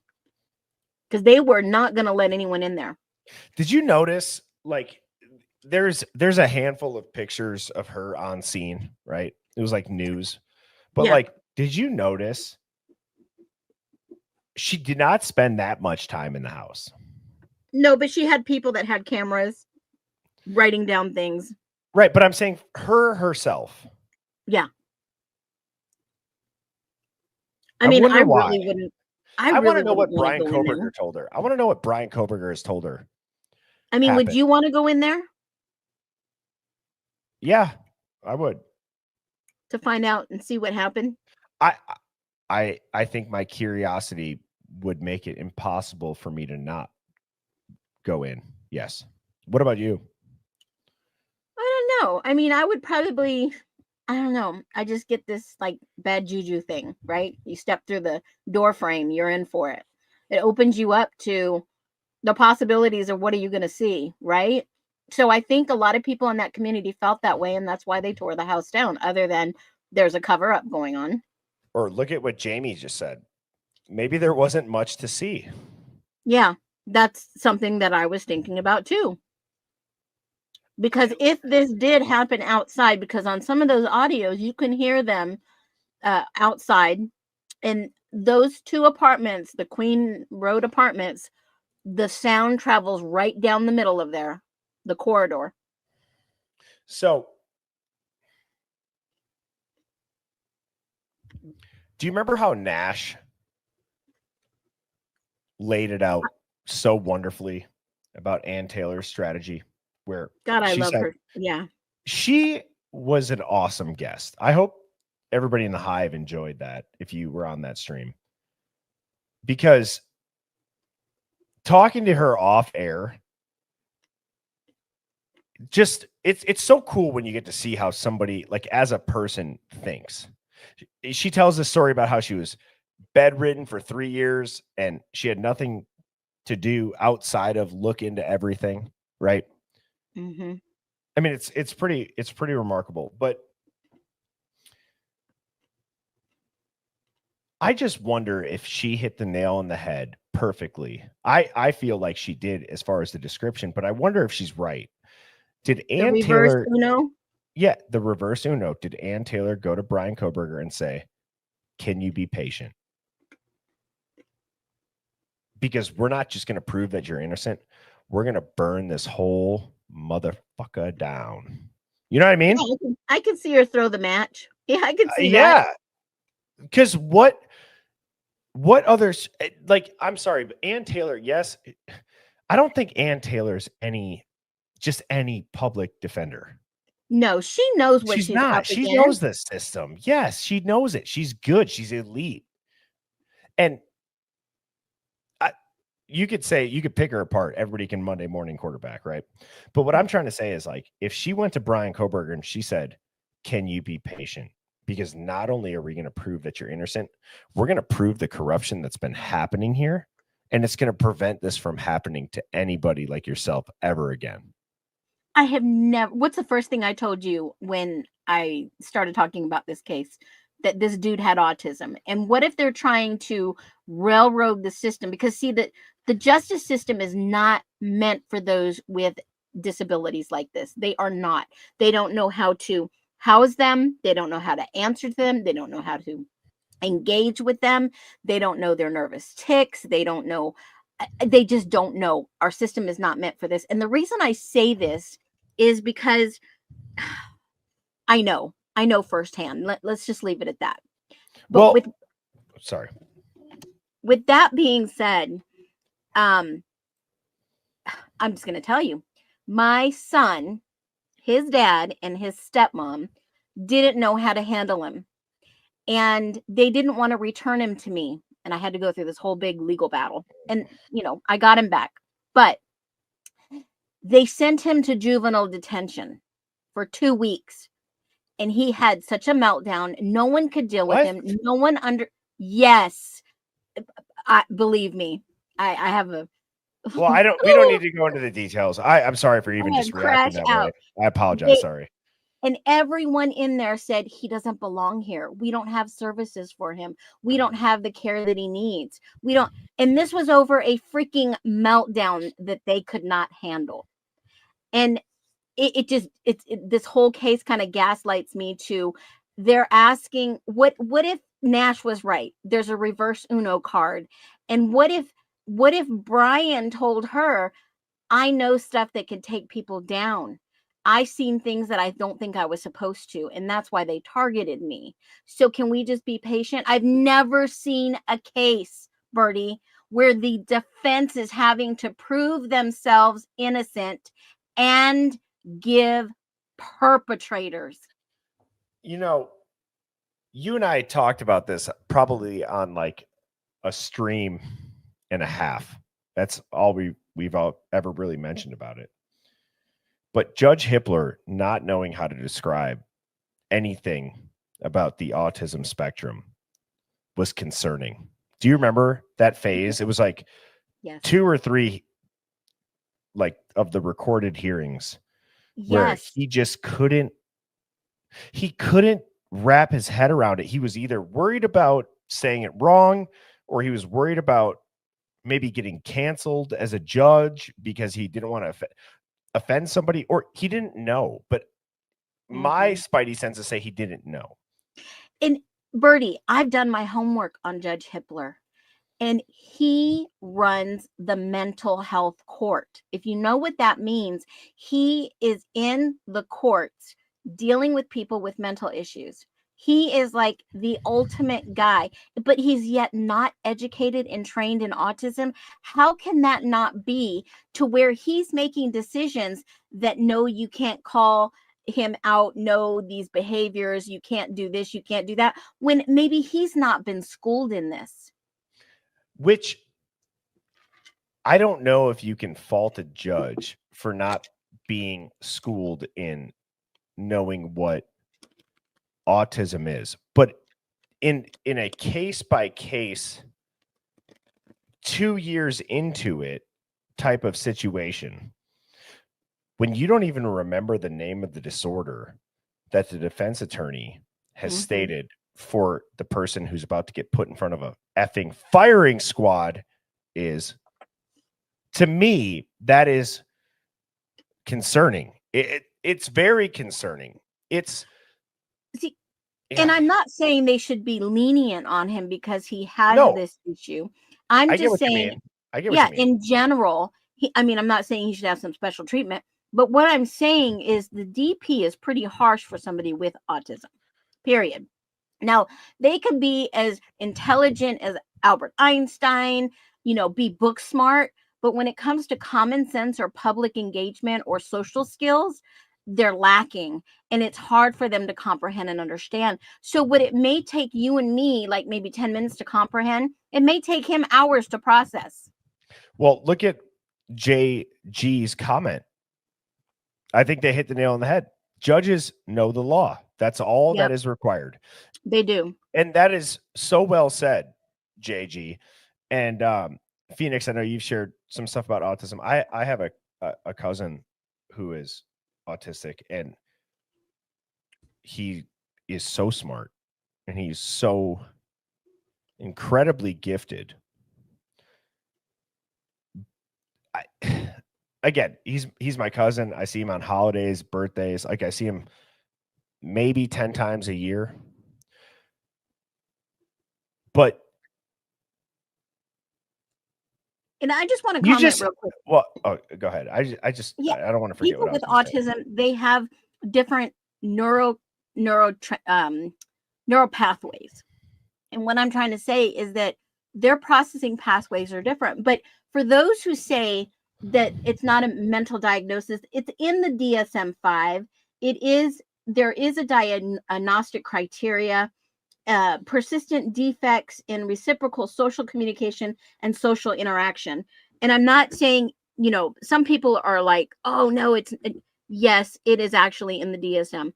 But I want to address the comment that said not everybody has like the same type of autism. And we know that there's different levels on the spectrum. Some are high functioning, some are very bright and intelligent and create and do amazing things. Some of them are at MIT, right?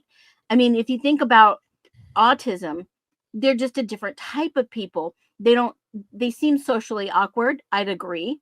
But, that's kind of like saying somebody with ADHD can't focus. And that's not true, because Well, people with ADHD can focus. It just takes a little bit more. A high functioning individual on the autism spectrum should not be discredited as far as getting a pass that it's just, well, they're high functioning. No, that's bullshit. It's a real thing. It's not to get defensive on it, because unless you've been around it, and like I've said, I've been around it like 30%. My cousin's about to turn 21. But what I've noticed is that you get to know them just like you get to know anybody else. But it takes longer. It takes a little bit longer. Even just he's my first cousin. Like I said, see you at Thanksgiving, see you at Christmas, see you at birthdays. It takes longer than the normal person, if that's the way to put it, if that makes sense. I'm trying to say that because it takes a while to learn the tics. It takes a while to learn the triggers. Like my cousin has an auditory thing when it gets loud, overstimulation, right? Dogs barking, people cheering at a sporting event, things like that. Well, if you just met them, you wouldn't know that that's like been a theme. So it can apply even as a high functioning, quote unquote, person that's on the spectrum. To say that that's not something that should be considered when in trial, not even because of let's even just take crime out of it, for the jury to know. Because if the jury's going to read body language, if the jury's going to want to see how he walks into court, if the jury's going to want to see how he responds to questions, and you don't know that, that is going to affect the average person's judgment. I think we should all ask ourselves that question. If you know somebody that is high functioning and on the spectrum walk into court and you had no idea, versus it's at least mentioned, how big of a difference does that make as far as body language? Maybe small comments to the lawyer during witness testimony. I think it makes all of the difference. So that's just my 2 cents from my experience. It's not like I don't get mad about it. I don't get triggered about it. It's just, if people are trying to say that that's a lie as far as a defense thing, I don't think you've been around somebody who's like ever been a highly functioning spectrum autistic person, because I feel like, just again, having a cousin that's like that in Phoenix, I'm sure you saw it. Like, you can see it in the traffic stops. Sammy T said the same thing. You can just tell. You can't lie.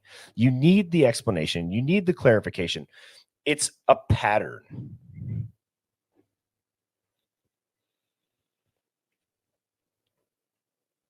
Yeah, absolutely. I don't know if I'm in. Yeah, Can you hear me? Yep. Yeah, it dropped and I had to go out and come back in. But yeah, you can totally see it in one of the police stops. I think even you can see it in the Indiana stop too. When he was communicating, well, I've already been pulled over. I don't know what's going on, right?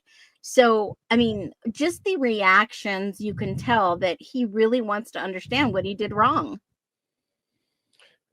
Yeah. So, I guess moving on from just it in general, nobody here, spectrum or not, I don't think would give a pass to a quadruple murder if they did it. As far as they should get off. You know what I mean? I don't think anybody would ever think that. Yeah, but you know what? I mean, and then they can't explain some of his behaviors. My son hates to have his hands dirty. He hates germs. He wants gloves. If he wants gloves, I'll let him wear gloves. I'm not going to tell him, oh, that's weird, right? It's for his peace of mind to know that his hands are clean. He likes his hair a certain way.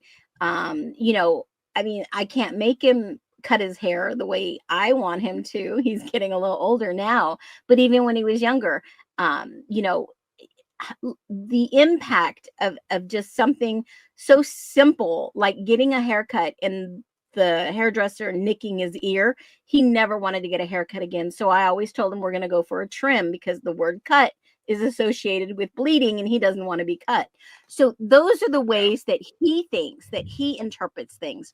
I can only imagine being arrested and being told you are being arrested for unaliving 4 people and be like, I could never do something like that. I Right. study people who do things like this.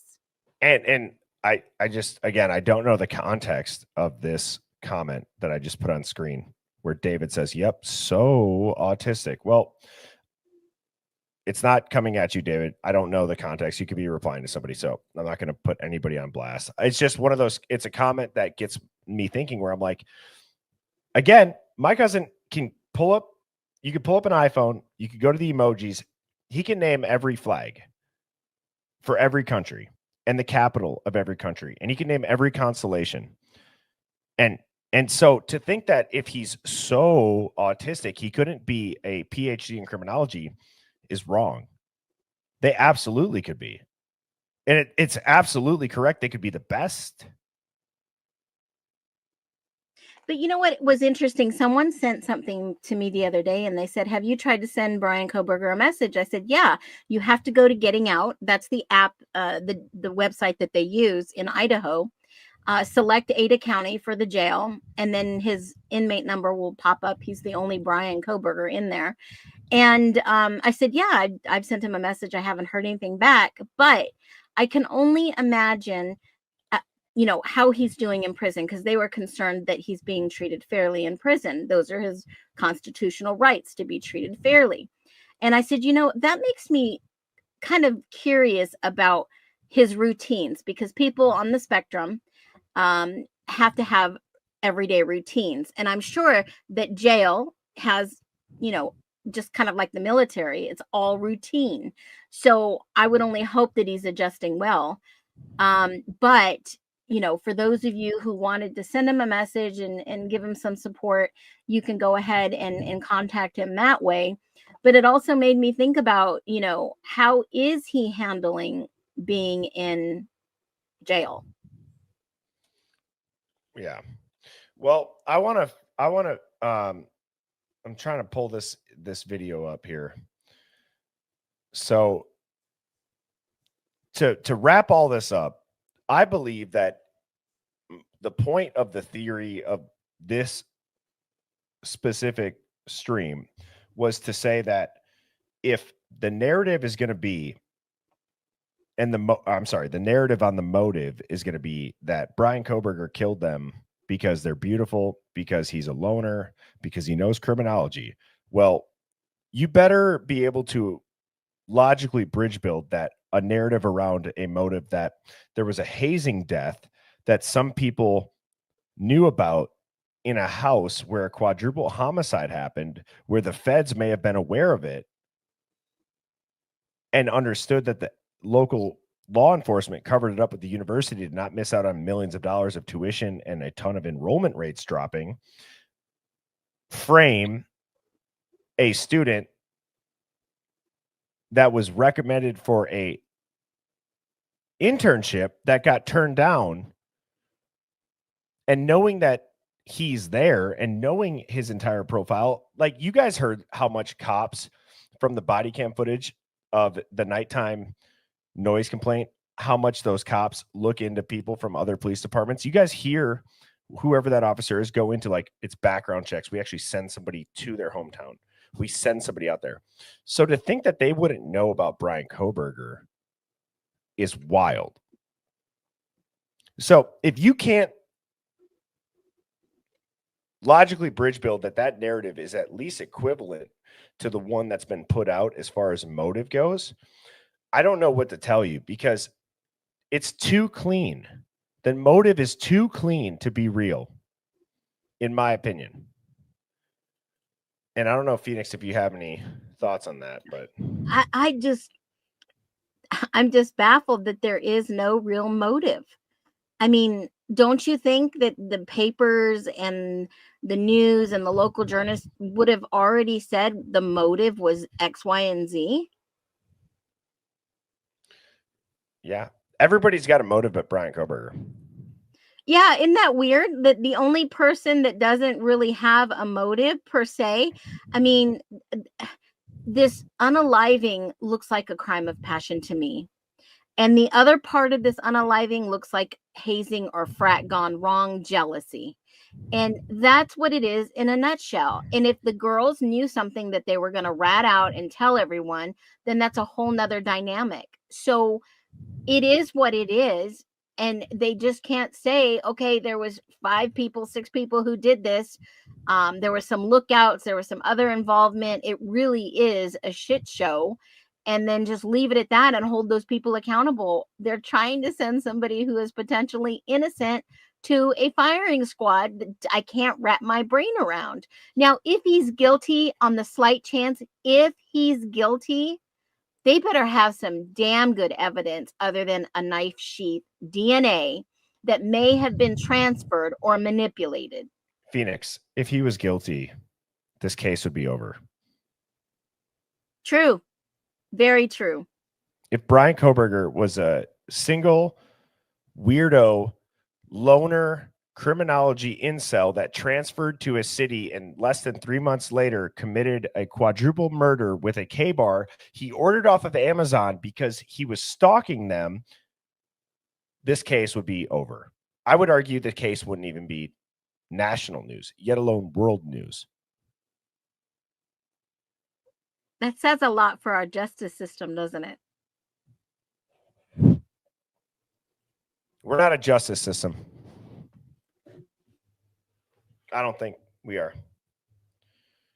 Well, you have a good point there, because if you see that case and you say something's not right here, something is definitely not right. But why wait all this time? Why? Because at the end of the day, whether there's a parallel investigation going on federally or not, whether it's a cover up, whether they don't know, at the end of the day, it's because we're not being told the truth. Agree. Simplest form. And that should piss people off. It should piss people off because how many times can this be done? How many times can we have a show trial, a trial by media, a trial by public opinion for ratings, for views, for it's damn near a movie, right, Phoenix? That's what I've been saying. They're showing us a movie right in front of our eyes that will change the law eventually, somehow, some way. And don't look here, be distracted, because we're doing what we want to do over here. Do you know, I'm going to play a video here. Oh, shoot. Do you know that somebody sent me a Hive Mind find? I just saw something about the Delphi murders. Do you know that somebody told me that Delphi and Idaho 4 are connected? And that individuals who were on scene at Delphi were present within 5 hours of Idaho 4. I didn't put it on a Hive Mind find because I actually unread the email so that it pops up as unread because I didn't have time to dig into it. Has anybody heard? Oh, Dana. So it was Dana. Yeah. Like, look at that. I mean, that is unbelievable. And I have never heard that. I've never heard that. I literally just Googled it. And there's like minimal stuff about it, but individuals seen on camera, Phoenix. Individuals as in somebody who I've named before? Being who? If you want to say it, you don't have to. Yeah, I'd rather not say, but if it's who I think it is, I wouldn't be shocked. Well, I believe that if I remember correctly, the email stated names, and it was like, hold on, what? If they're And part of an agency, yeah, I agree. yes, exactly. So, anyways, Mhm. I don't know if the chat would be interested in that. I just wanted to acknowledge that because that blew my mind. Well, I mean, if you think about it, just like the naked guy we heard running the streets in Moscow that night it happened, was that Ethan running around and they got him? Who knows? I mean, Phoenix, I think at times Ethan is the one that we see walking into that Linda Lane footage. I think so too. I think, really do. yeah. And you hear the gun cock, and then you hear Yeah. that they were originally shot. I mean, you hear a it's come on. If you've ever racked a gun, there's very few things that sound like that. Yep.